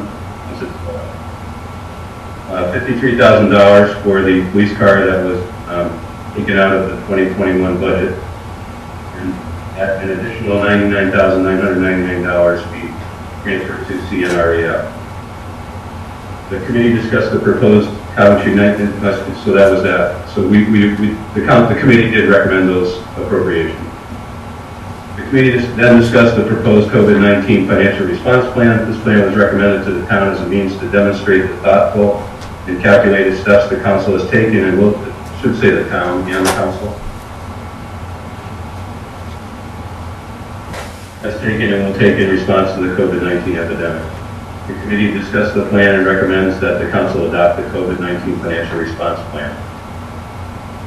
Next, the committee discussed the possibility of holding a referendum on the November ballot for one or more of the 4 items included in the capital improvement budget, which include the school roof project, the library renovation project, the girls softball fields project, and the fire alarm replacement project for the schools. There was agreement that it may be a good idea to put forward a referendum to deal with one or more of these projects in November. It was clear that the committee was not recommending. I think you left a word out. Yeah, I left the word out. The committee was not recommending any projects that have not been approved by the council. It was noted that the school roofs do need to be replaced and that the library project would count on a grant that is approved through November of this year. The committee did recommend to the council to ask staff to move forward in planning for these items, possibly going to referendum in November. The chair also commented that events occurring going forward due to the COVID-19 pandemic may play a role in the council's decisions on timing for referendum. The council had received some information about past year's financial performance of the library that raised some questions. Chairman discussed that in 2018 and 2019, the library's total expenses had been less than the amount of the grant the library received from the town, and the library had not spent the money that they had committed to the operating budget. The library does have substantial assets. We also received information about the contract that the town has with the library. The chair started the discussion by raising the possibility that the council should consider asking the library board to work with the town to set up a capital needs fund similar to the council's CNREF and the board's 1% capital needs account to serve as a means to provide funds for necessary maintenance and repairs and possibly for renovations, etc. The chair said that any such fund would have to be created in agreement with the library board and would be set up as agreed by them. The chair discussed that, for example, it may be possible for the board to move unspent funds in a given budget year into that account for future capital needs. He also said that there could be other sources for funding that could include fundraising efforts, donations. Library board might contribute to it, and a future council might include some funds in a future grant, etc. Of course, this would all need to be part of the library board's wishes in setting up the fund. The chairman, myself, I do recommend that the council consider opening a discussion with the library board on this subject. Senior. Thank you, Matt. Anybody have any questions of Matt Senior? Okay. I just have a Go comment. ahead, Lisa. Matt, I want to thank you for spelling this all out in your memo. There was so much that was being discussed and had so many layers at the Finance Committee meeting that, as you know, I was having difficulty following it. So having this laid out is very helpful. Appreciate it. You're welcome. Okay, next item on our agenda is 7E, a COBRA report by John Elsesser. We're still waiting on pricing for trying to go cashless. We've been waiting on the scale company to give us, but the transfer station did open up on Thursdays.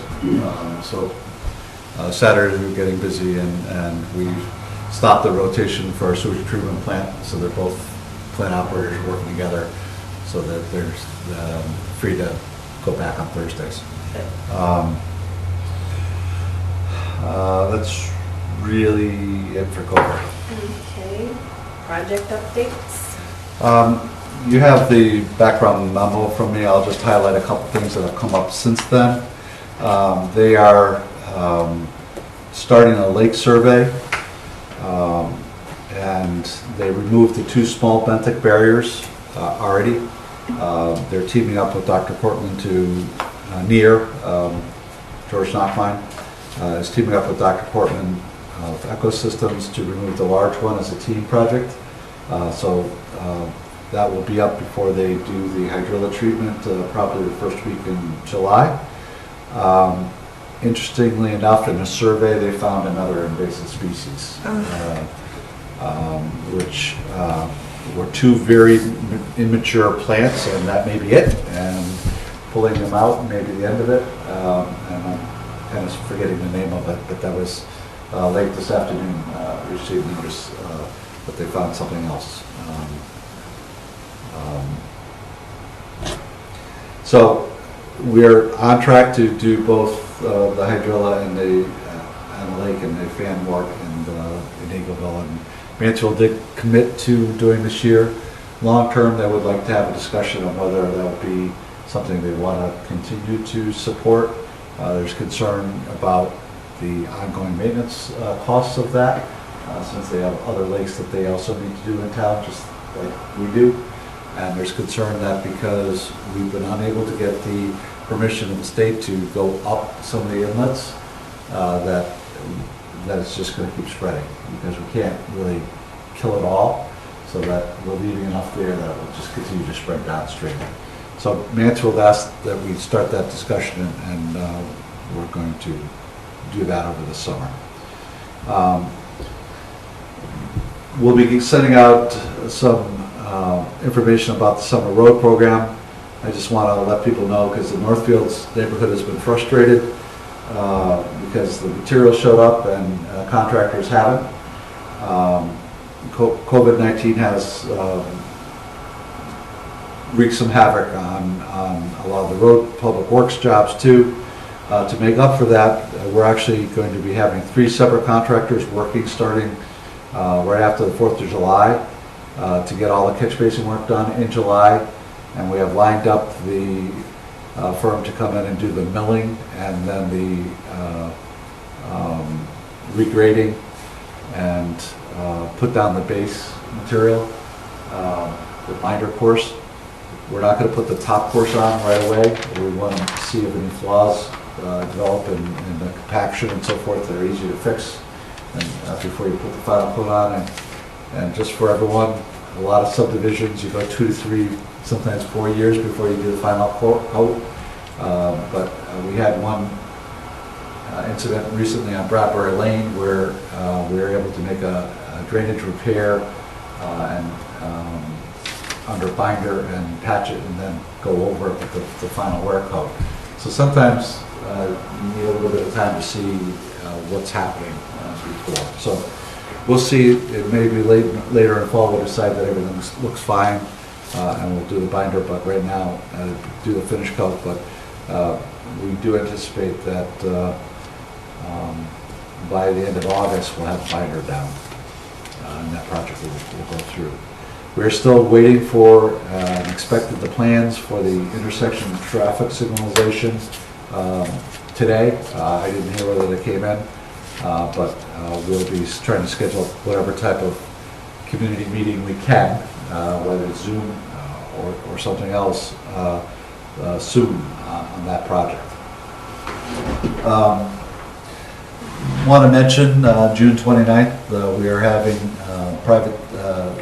a public ceremony for the swearing in of the new officers of Department 18, the Coventry Fire EMS.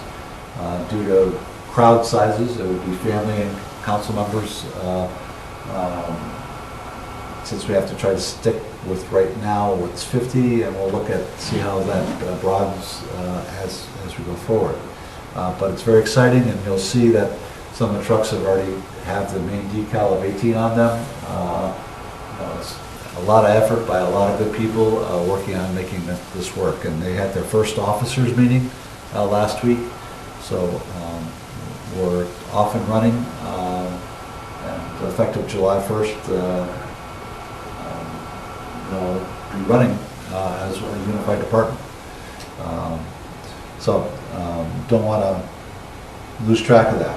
On the microgrid project, we have a PURA hearing on how the metering will work, and we're preparing the presentations and I think we're up to 30 interrogatories that we've had to respond to, so that's taking a lot of time.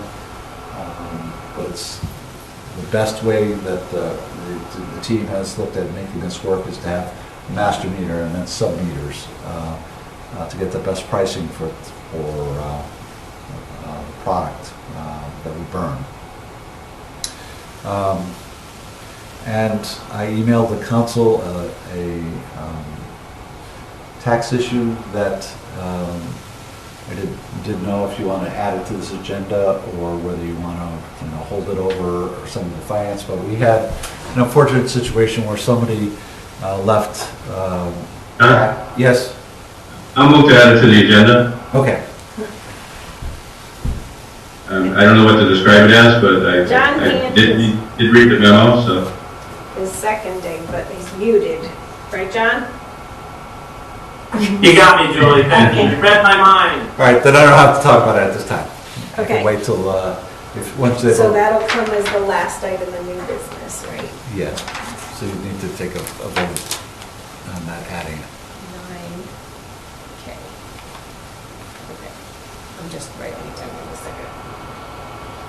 All right, so all those in favor of adding an item to our agenda that will now be 9K 19/20-88, the addition of discussion regarding using our claims and losses to cover a lost tax payment. Yes.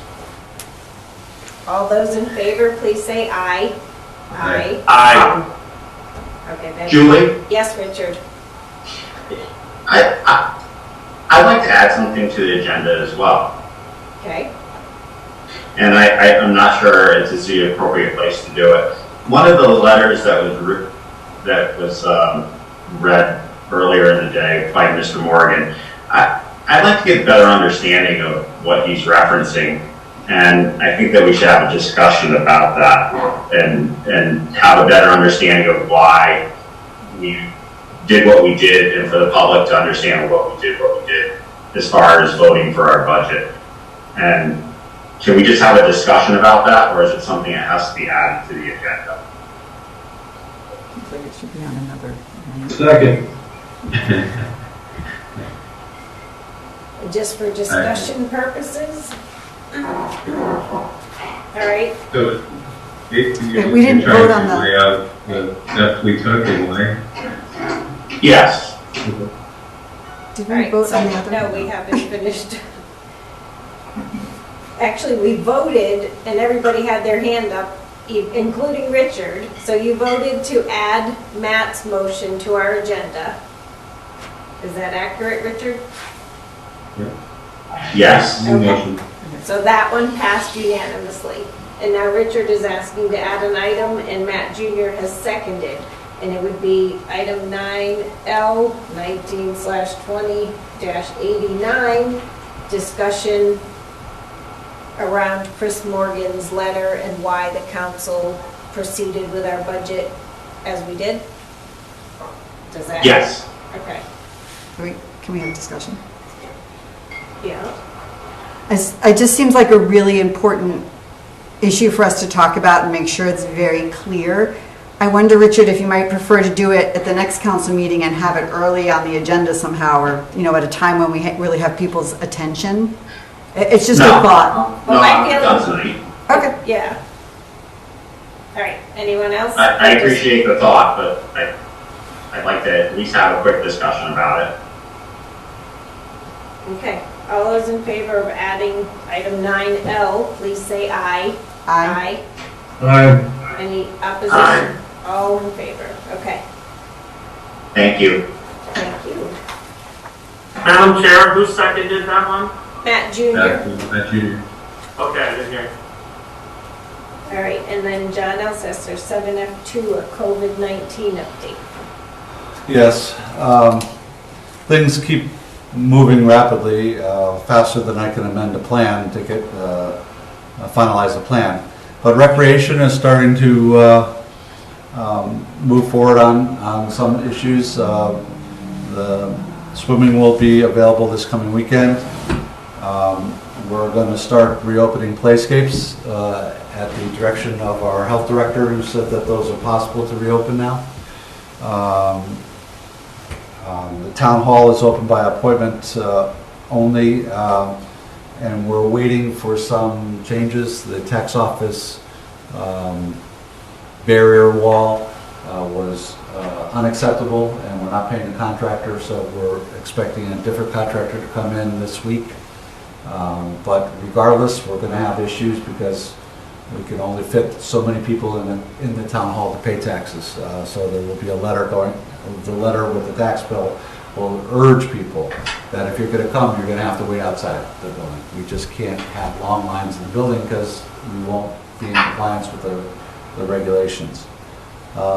Human Services has been successful working with Salvation Army.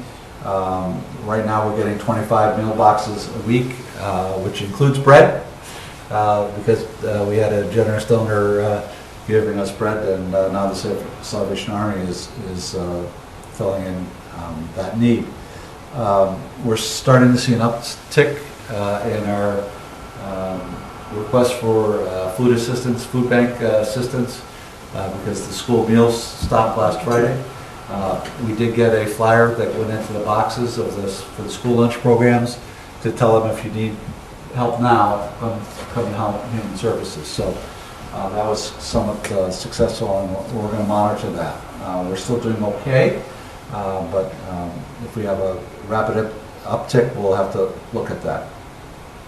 So that's really the core of some of the reopening things, but it's getting more and more difficult to get firm answers on what the standards are, because things are moving so rapidly. And I noticed that in the reports that you share, we've had no additional in a week. It's correct? been very, very static, very stable. So hopefully it will stay that way. Now, a microgrid update. I think I did that Right. out of order. Okay, and then you also talked about the Northeast Aquatic Research. Yeah, I just shared the survey profile so you see what they're doing. And it's exciting that that's underway already. All right, and then we had State of Connecticut OPM Municipal Coronavirus Relief Fund. I think the finance chair discussed that. It's a little bit more complicated than that. Amanda spent some time, I spent some time on the phone today with the state person helping us go through. They're urging us to kind of redo our submittals, to do it more on a quarterly basis. And they want concrete expenditures, not planned expenditures. So the time frame is stretching out of when we'll get reimbursed for. So they really want to know what is spent and not what we anticipate to spend. The original forms kind of said, tell us what your plan is through June 30th. Now they want to know, what did you spend through June 30th, early in July? And the change in that is primarily because they then want to immediately get FEMA's approval and then kick in the 25% match right away. So as they change how they're going to handle this, we had to kind of redo some of our reporting. I felt very good after the conversation with the gentleman from the state today. I feel like we have a really good plan moving forward, much more concrete than previously outlined. So, You believe it? He seemed very knowledgeable. It was a really good conversation, actually. I was glad to have it. so we'll have to continue to monitor that, but I think the numbers that are out may not have any semblance to what we actually end up getting. People have to understand that it could be higher, it could be lower. And we have ongoing additional expenses as we try to get our technology working well and our town hall open and so forth. But some things that we put in as tentative, like the ambulance, we have to wait actually to see what type of insurance reimbursements we get first, because we can't double dip, we can't get paid twice. So that was huge too, because that's almost $60,000 in costs. So if we get insurance reimbursements, that's not FEMA eligible. So that's a huge variable in those totals. In the 80,000. And that 81,000, 60 of it was for the extra Correct. staffing. So are we making an effort to spend, to get things done by June 30, or are we just gonna? I don't think we need to worry about the June 30 date as much as they initially said. Okay, good. But at some point FEMA will say, you're done. And that's that's what we need to know. But we are on the home stretch, I think, of what we'll need until something changes that we haven't anticipated yet. But most of the things have The been FEMA application goes through September 2021. So 2021? Yes. Oh, good. Okay. So I think part of that is in case there's a second wave. But Yes. we are getting up to where we feel we have close to a 90-day stockpile of PPE for the police and fire ambulance. So I think that will be the first thing that gets shut off, is the picking up and giving us PPE material. So moving target, but we're getting clearer guidance now. Okay. We're on to unfinished business. The first item, not ready for action. Second item, not ready for action. Third item, not ready for action. So we're on to 8D, 19/20-75, consideration and possible action, review of Neighborhood Assistance Act proposal. This ties into the public hearing we had at the beginning of our meeting this evening. Can I get a motion, please? If I can find it. John Hand? Yeah, no, Is this for the veterans? no, this is for the Act. Is there a prepared motion, or can I just? You would authorize the town to apply and the town manager to execute agreements to submit the CLCC's project to the Neighborhood Assistance Act. So moved. Do I have a second? Thank you, John. Thank you, Matt Senior. Any discussion on that? It sounds like a wonderful program, and I hope they have great success there. Well, they're the reason why we entered into this whole thing, so. Yep. All right, all those in favor, please say aye. Aye. Aye. Opposed or abstentions? It's unanimous. Our first item in new business, 9A, 19/20-78, consideration and possible action on our fiscal year 19/20 end of year transfers. Move to approve the transfers as proposed. Second, Lisa Second. Thomas. Lisa got it. Any discussion on your motion, Matt? I think we should approve it. Thank you. We went over that finance, I thought, to any degree that anybody was, curious, so. I think Matt has done a good job. Yep. And it does include the additional $25,000 that we had talked about at finance for the rebranding effort. Please allow that. All right. Anybody have any questions? I have one question. Are we approving also the board 100,000 right now, or is that a separate item? Separate. Okay, that's fine. All right, all those in favor, please say aye. Aye. Aye. That is unanimous. Next item on our agenda is 9B, 19/20-79, consideration and possible action, Board of Education transfer to 1% fund. And it says for distribution. Yeah, I emailed that to you. The agenda went on Thursday afternoon, and on Thursday night, the council, the Board of Education formally adopted a motion, and I sent Dr. Patron's letter to you. They had indicated in early discussions that was what their plan is, but they hadn't formally voted on it until Thursday night, so they did.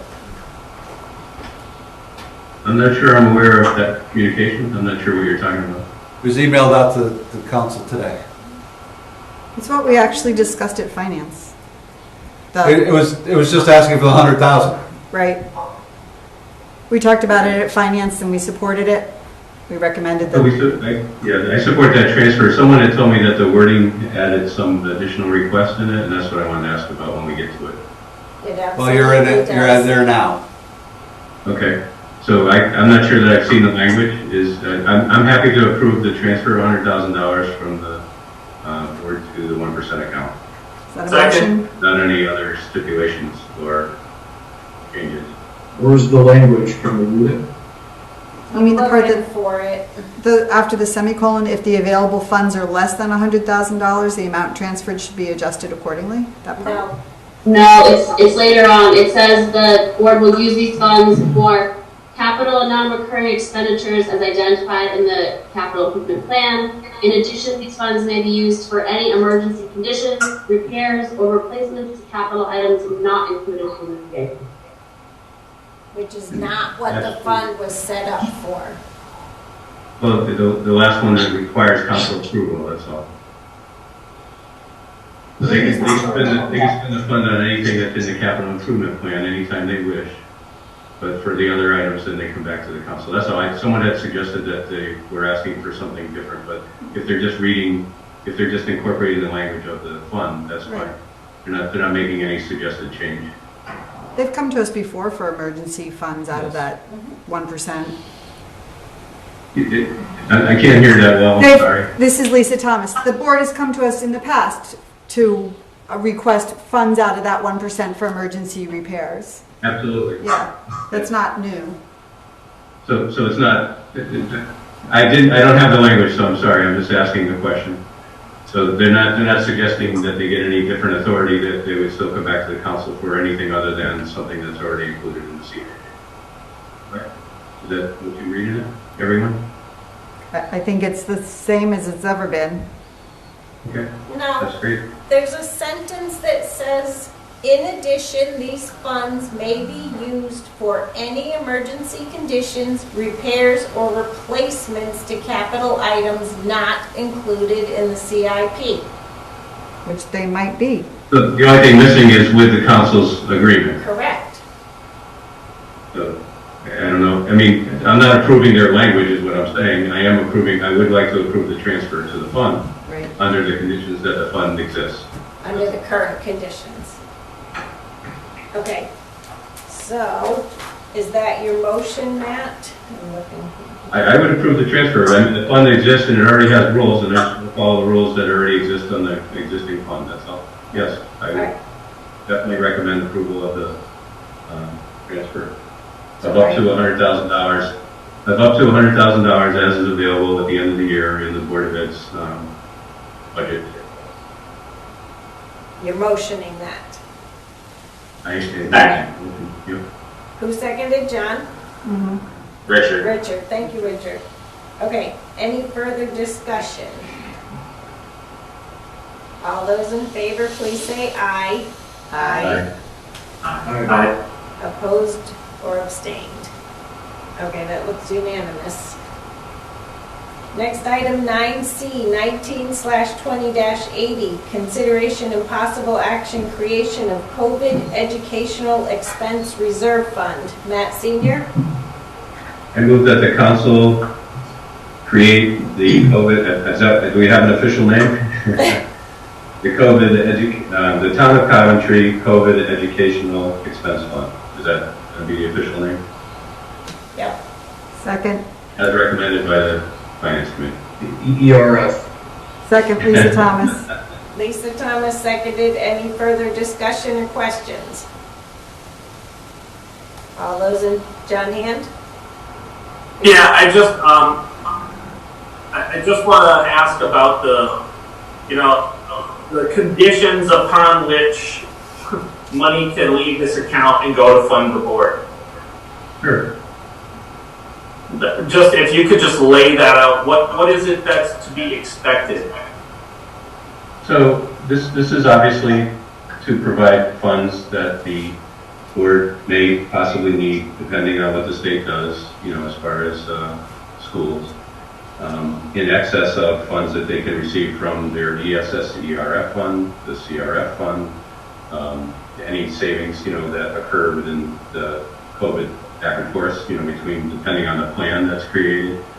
So basically, it's if they have no other source of funds and if there's something that needs to be done and it's COVID related, that they should come back and talk to us. And we'd be glad to work with them. Okay, so my question goes into that last part. What do you envision the work with us, and is it a simple majority vote? Is it a consensus? I'm just curious to talk about that part now. So that's already been discussed before, that it was just a simple majority vote. I don't know why it would be anything else other unless it was stated in the creation of the fund that something else was needed. Okay, no, if that's what it is, then that's very clear. And just hearing you say that one more time is definitely, that clears things up. Okay. Sorry for the confusion. No, I appreciate the restatement. I think any fund that had a special requirement would have to be explicit in their creation of the fund in the language that's used. Otherwise, it doesn't exist. So. Okay. Everybody in favor, please say aye. Aye. Aye. Opposed or abstentions?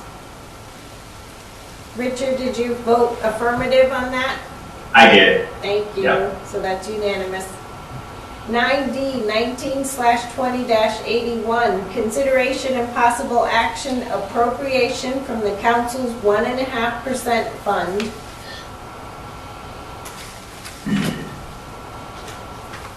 Matt Senior? I move that the town council approve these three appropriations from our 1.5% fund, future COVID, well, is that how we're going to call it? We're funding the Town of Coventry COVID Educational Expense Fund with $99,999. We're appropriating $53,000 to pay for the police car that was pulled from the fiscal year 2021 budget. And we would appropriate $99,999 to the CNREO. Second. Thank you. Any further discussion on the motion? Any questions? All those in favor, please say aye. Aye. Aye. That is also unanimous. Next. Moving right along, guys. I know. Keep it going. 9E, 19/20-82, consideration and possible action transfer to suspense tax book. This is a list we get annually. If you know of any of the people on the list, you can always share that information with our tax collector. Yes, Matt Senior. I move that we approve the transfer of these items to the suspense tax book. Second. Thank you, John. Is that clear enough language, Amanda? Do you need something more than that? Nope.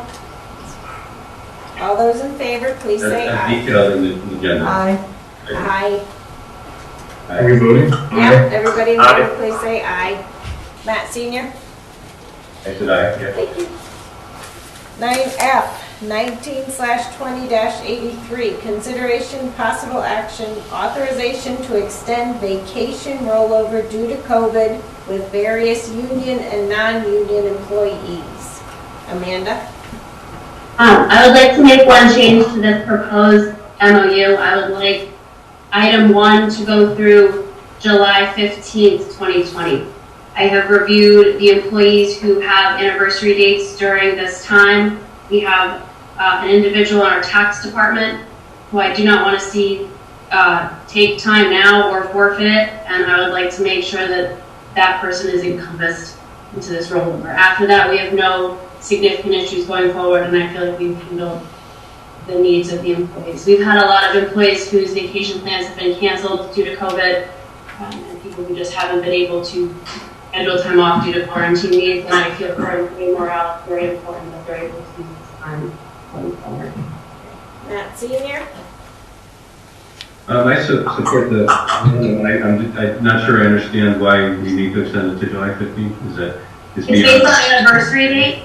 You accrue vacation on your anniversary date, and we have an employee in our tax department, which is very limited, whose anniversary is July 15th, so if it's not extended to then, we're going to need to let someone take vacation in the tax department like now, and we're a little busy in that department for anybody to be taking vacation. Okay, so it would be extended next year, next year, on July 15th? No. This July 15th, right? 2020? Yes. Yes. Instead of June 30th, we're pushing it back 2 more weeks to be eligible. So that on her anniversary date, she would pick up eligibility. Otherwise, she would be not allowed to carry over, and she would have to take vacation now. Okay. I support this. I move that we adopt the MOU. As amended. Second.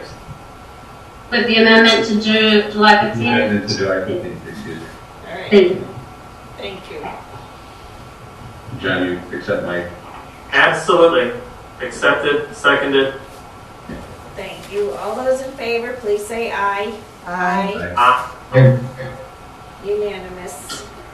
Thank you. I know that the staff at Town Hall have been very concerned about this, so we appreciate it. Well, good, thank you.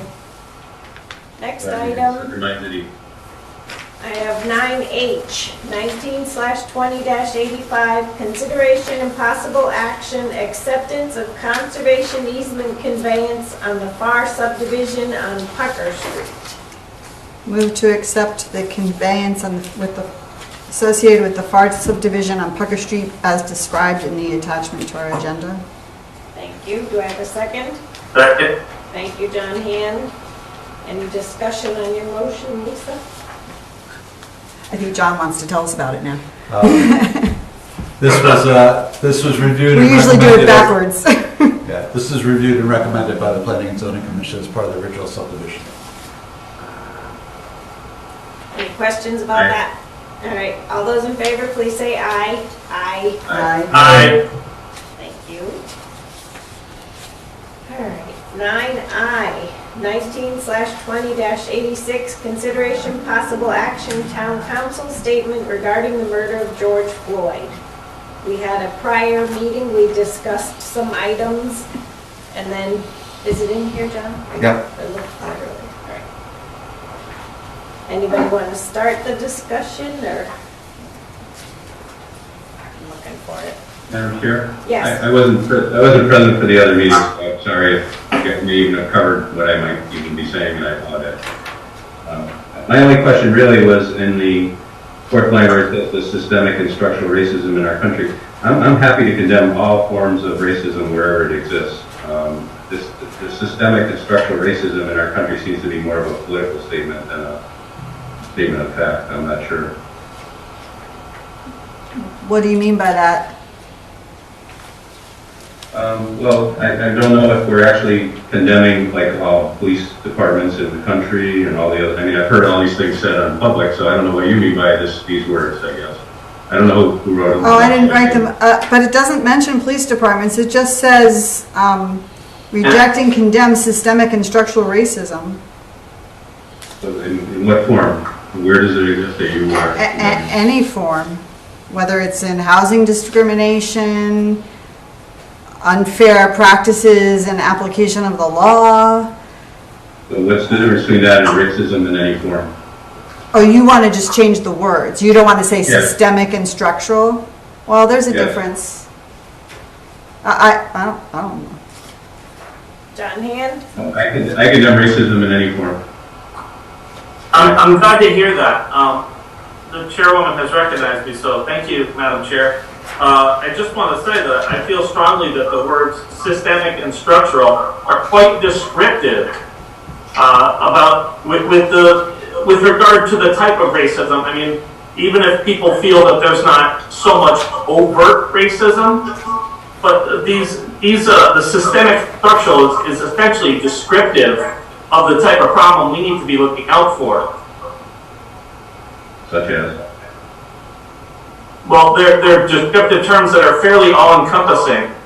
I think it's counter to describing, at least how I feel, to list off a short list when these terms are all-inclusive. So I think we could probably combine what you said, which is essentially what all forms, and then including systemic and structural, and put that sentence to bed.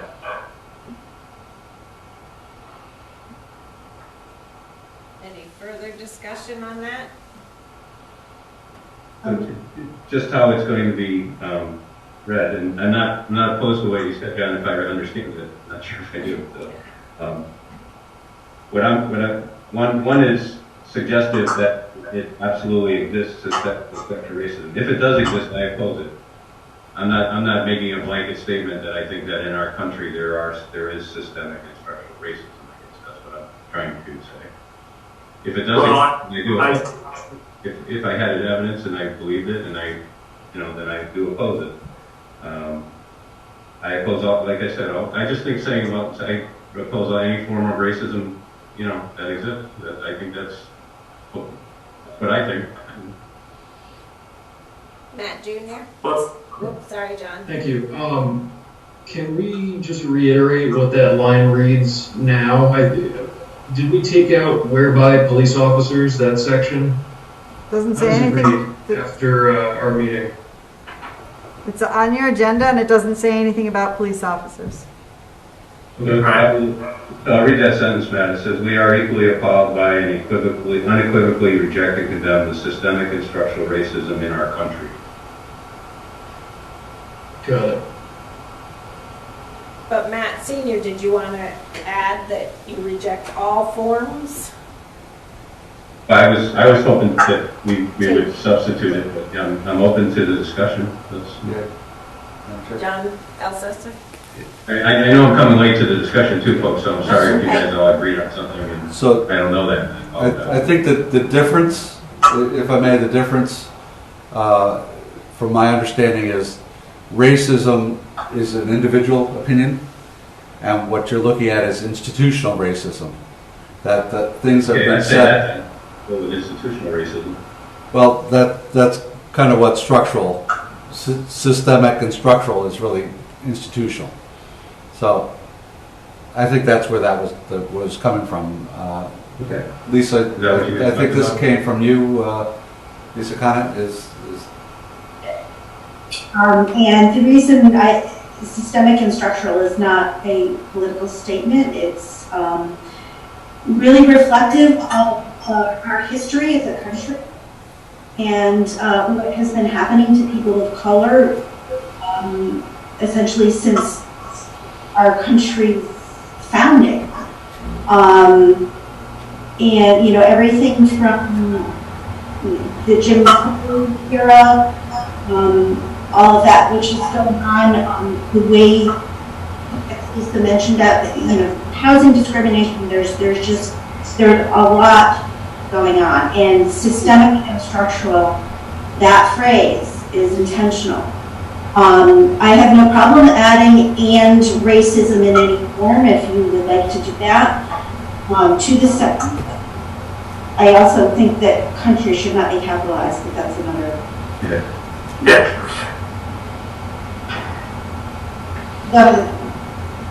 Matt Senior? Hard to hear you, Julie. Lisa, would you consider changing the to any? I think putting any diminishes it. I think it dilutes it. I think it is still reflective of what you're telling me you were trying to say. No, I think that, you know, we need to be clear. The statement is coming from the council, so we need to be very clear and very, as it states right here, unequivocal about what we're. So that's why, you know, I like this as is with the addition at the end of saying "and racism in any form." I have no problem with that. Okay. I don't know. If nobody else is going to comment, then, you know, I'll take that as a change. Seems fun. I think it's a little bit easier for people to understand if that's in there. Anybody else have any further comments? I'm sorry, I just need to write it down. So, rejection and condemn the systematic and structural racism in any form in our country? Systemic. No. Systemic and structural. Systemic and structural racism Yeah. and racism in the Is that what we said? And structural racism and racism in any form in our country. I think that. Okay. That works. I got that far. I left out in our country, I didn't mean.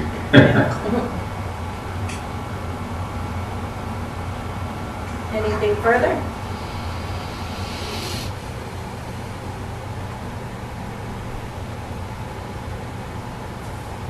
Is community conversation generally capitalized for some reason? I was actually, yeah, I'm glad you brought that up because it can be. There used to be a series years ago that by the Coventry Foundation Public Giving community conversation. I don't know if that's what we need to reference in terms of that capitalization.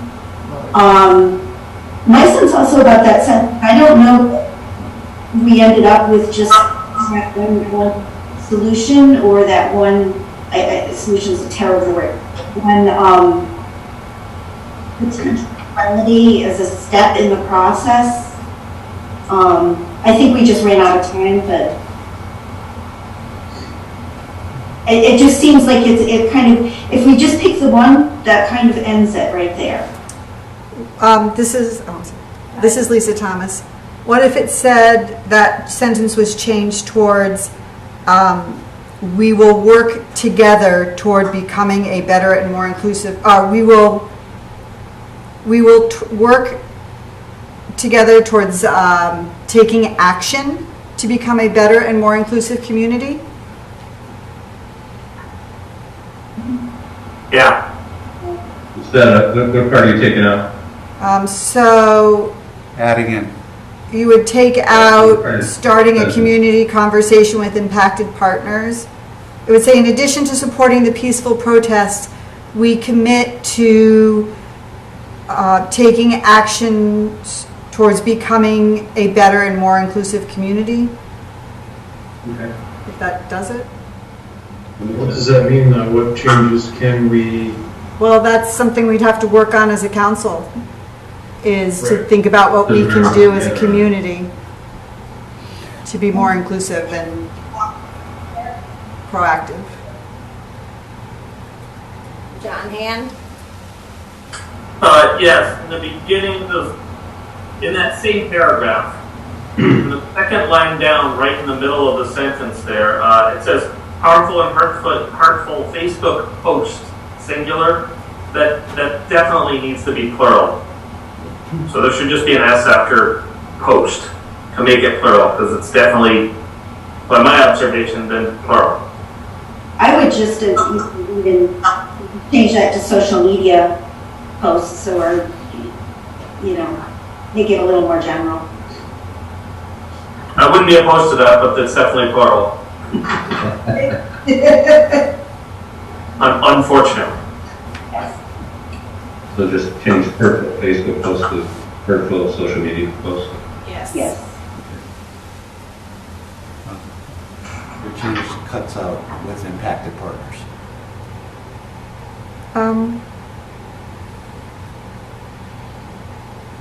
Want to say anything about, That could become part of an action. Lisa Conan, John is just pointing out to me that the way I modified that last part, I didn't include the words impacted partners, because I was trying to make it broad enough not to prescribe anything, but maybe that part should be included. Work with impacted partners to develop actions or to take action. I like that, because including impacted partners, it's not, it's inclusive.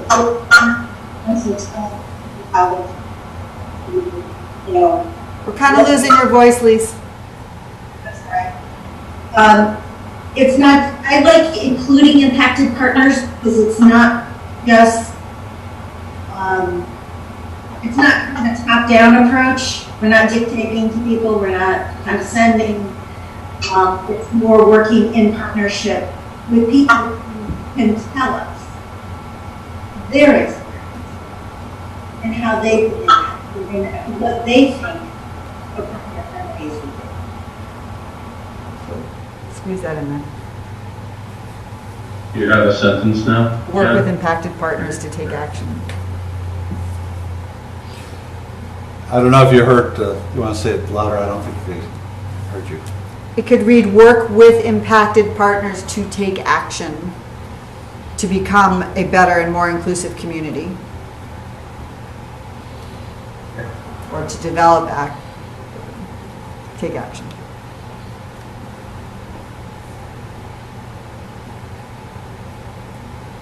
Anybody have anything else?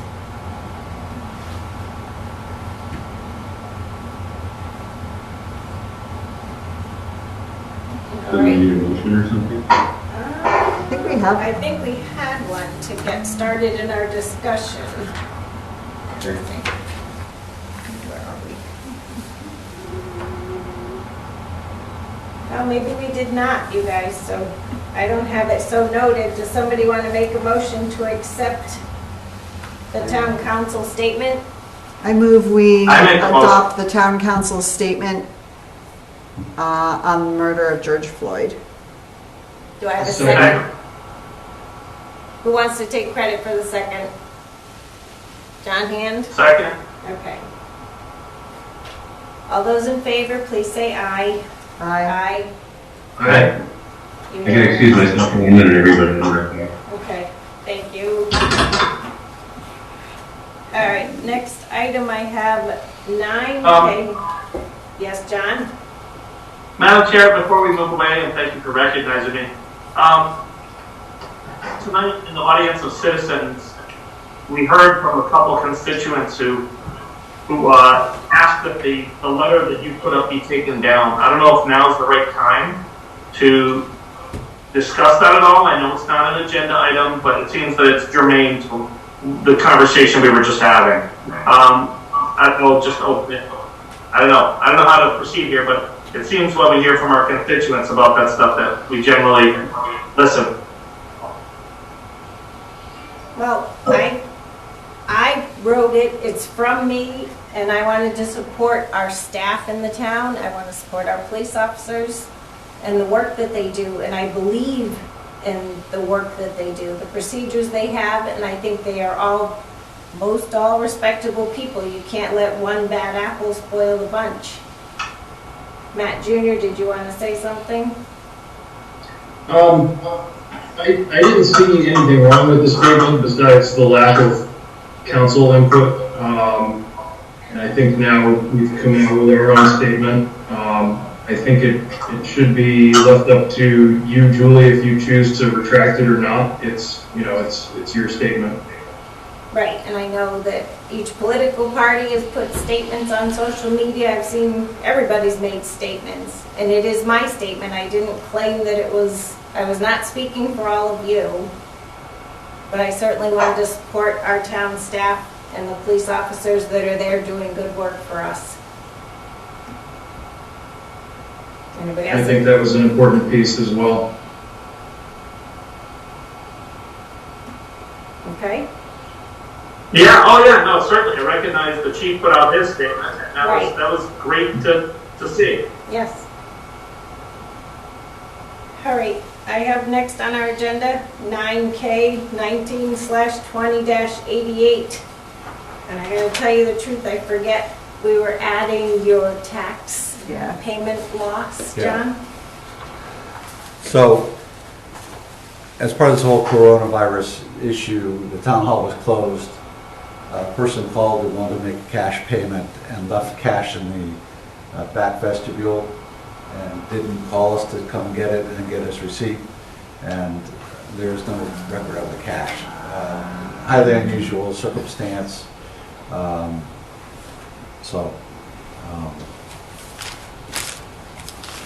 Okay, do I have someone that wants to make a motion to?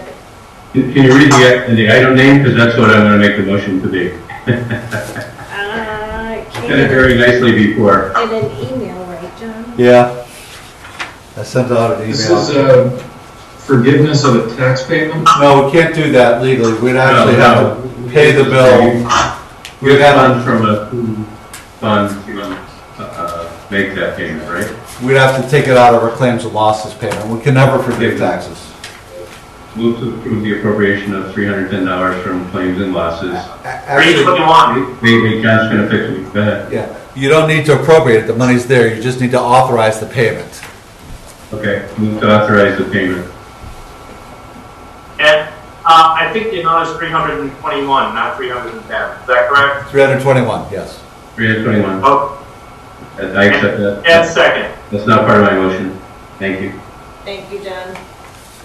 Any further discussion?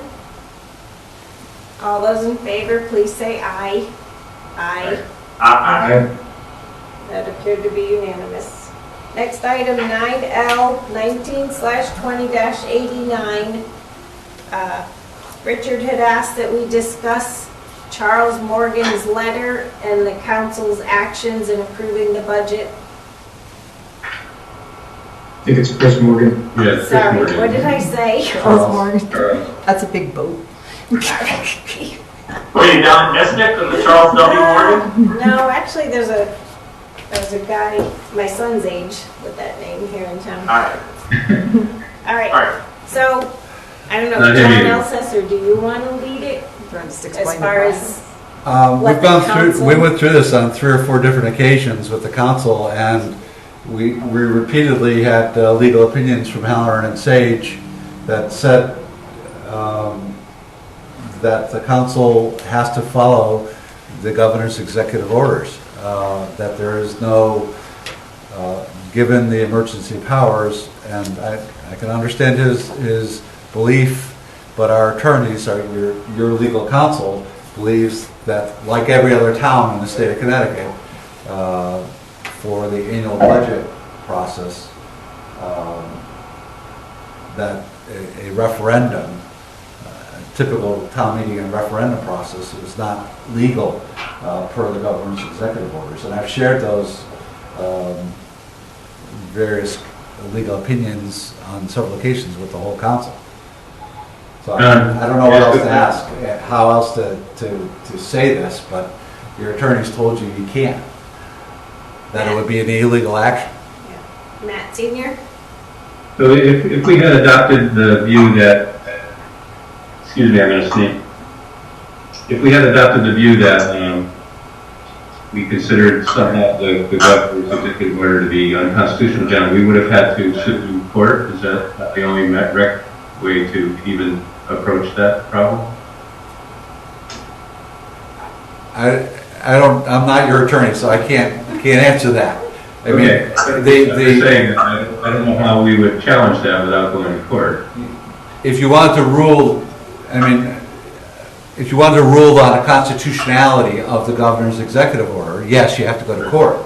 Yes, that's what I was getting at. Is that would have, in my opinion, would have been very costly and very untimely, because it would have carried us through the budget season with no budget. It probably would have been 1.5 to 2 years at least. So Based on COVID-19. Even if we stood on a principle somehow, and believed that we could win that somehow, that we would still be doing something, in my opinion, that would be detrimental, at least to the financial health of the town. But I think that the council did accept our legal opinions from our attorneys and did believe that, as they suggested, that if we had gone forward and done something different, then the tax bills that we were sending out might not have been valid even. So, it was a real conundrum to, really want something but really have no clear, sane alternative that would have been fiscally responsible, in my opinion. That's how I kind of approached it. But I can certainly assure the public that we went back to our attorneys 4 or 5 times. It wasn't just the one, oh well. Different executive orders came out. We said, how about now? We have a referendum now. So we kept through this process, and even the motion said if those were lifted, that we would, in a timely basis, go back and have that. So the council was directed by the governor to adopt a budget by this set date, and to get the bills out. With no public vote. He actually directed us to do it with vote. Right. Great. Not just to do it, but he directed us to do it with no public vote. So there's I think, legal challenge, Murphy et al. Versus Lamont, that's in the court right now. I think they've met once, and they're going to meet again in July for discovery. But there's a lot of people on this lawsuit, and so I'd be interested to know what the outcome is going to be. And it's not just on the legality of suspending a town's charter or suspending a vote. It's on a couple of different executive orders that have been issued that may or may not be legal or constitutional. And I think that's kind of the main basis for Chris's concern. I guess we have to ask ourselves is what's going to happen if this is upheld and the executive orders are struck down. Does that mean that we have to go back and hold a vote so that we're legal and the tax bills are valid? Did the attorney look at this case by any chance? I mean, I think it was mid-May that it was initiated. I'm not familiar with the case. Again, if you have specific questions, we could ask our town attorneys. We'd be glad to forward those off to them. I think I'll put it in an email because I'd be interested to see what the opinion is and what the contingencies might be if something happens in court that we're not expecting. We would probably be held harmless. That's my guess. Did you hear Richard, do you have anything you want to bring up? I was trying to get a better understanding of it. Mr. Morgan is an employee of one of the supermarkets that I service, and he sometimes talks about it and has a very clear-cut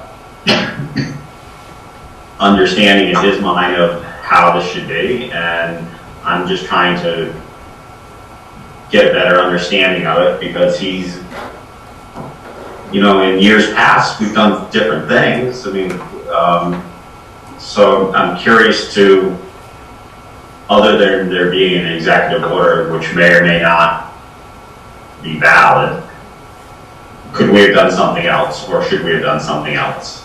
And I don't know. I mean, I'm not sure. I'm not sure that I know that now.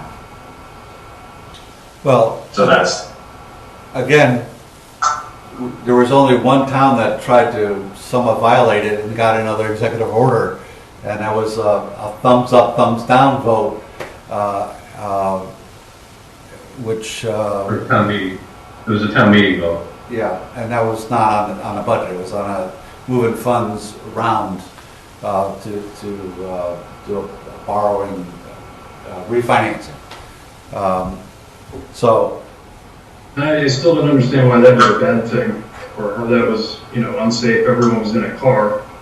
I think that it was because it disenfranchises people that don't have a car.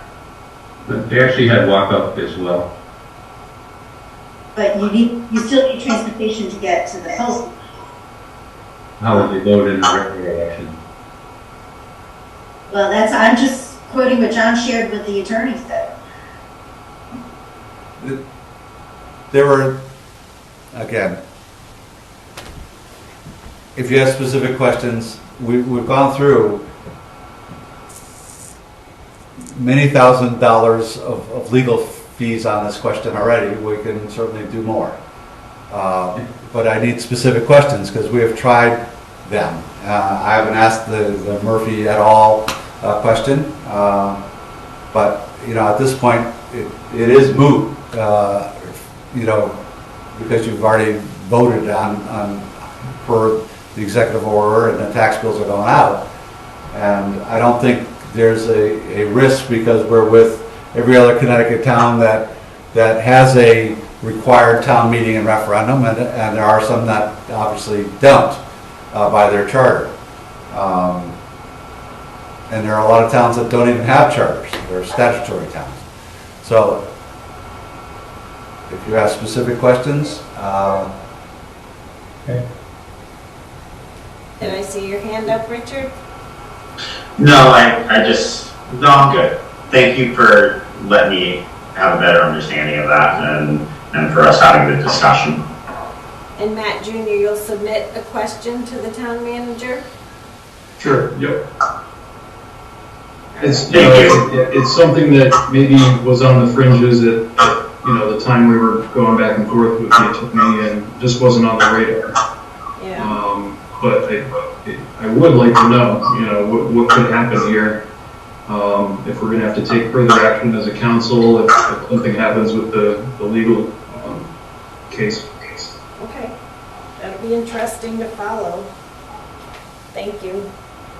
All right, I have under miscellaneous correspondence, item 10B, Coventry Zoning Board of Appeals, public hearing, June 16th. Yeah, that could have been some. Looking at me. All right. So we don't need to talk about it. Okay. Unless you have questions. No. And then do we have a motion to go into executive session to discuss labor? So moved. And a I move second? that we go into town council under the executive session pursuant to Connecticut statute 126E. Discussion of any matter which would result in the disclosure of public records where the information therein contained described in subsection B of section 1-2-10. Following people in attendance, the 7 members of the town council, John Osseser, community thing. Mary Sting, and Amanda Backlash. You want to take the second, Lisa? Second. Thank you. All those in favor, please say aye.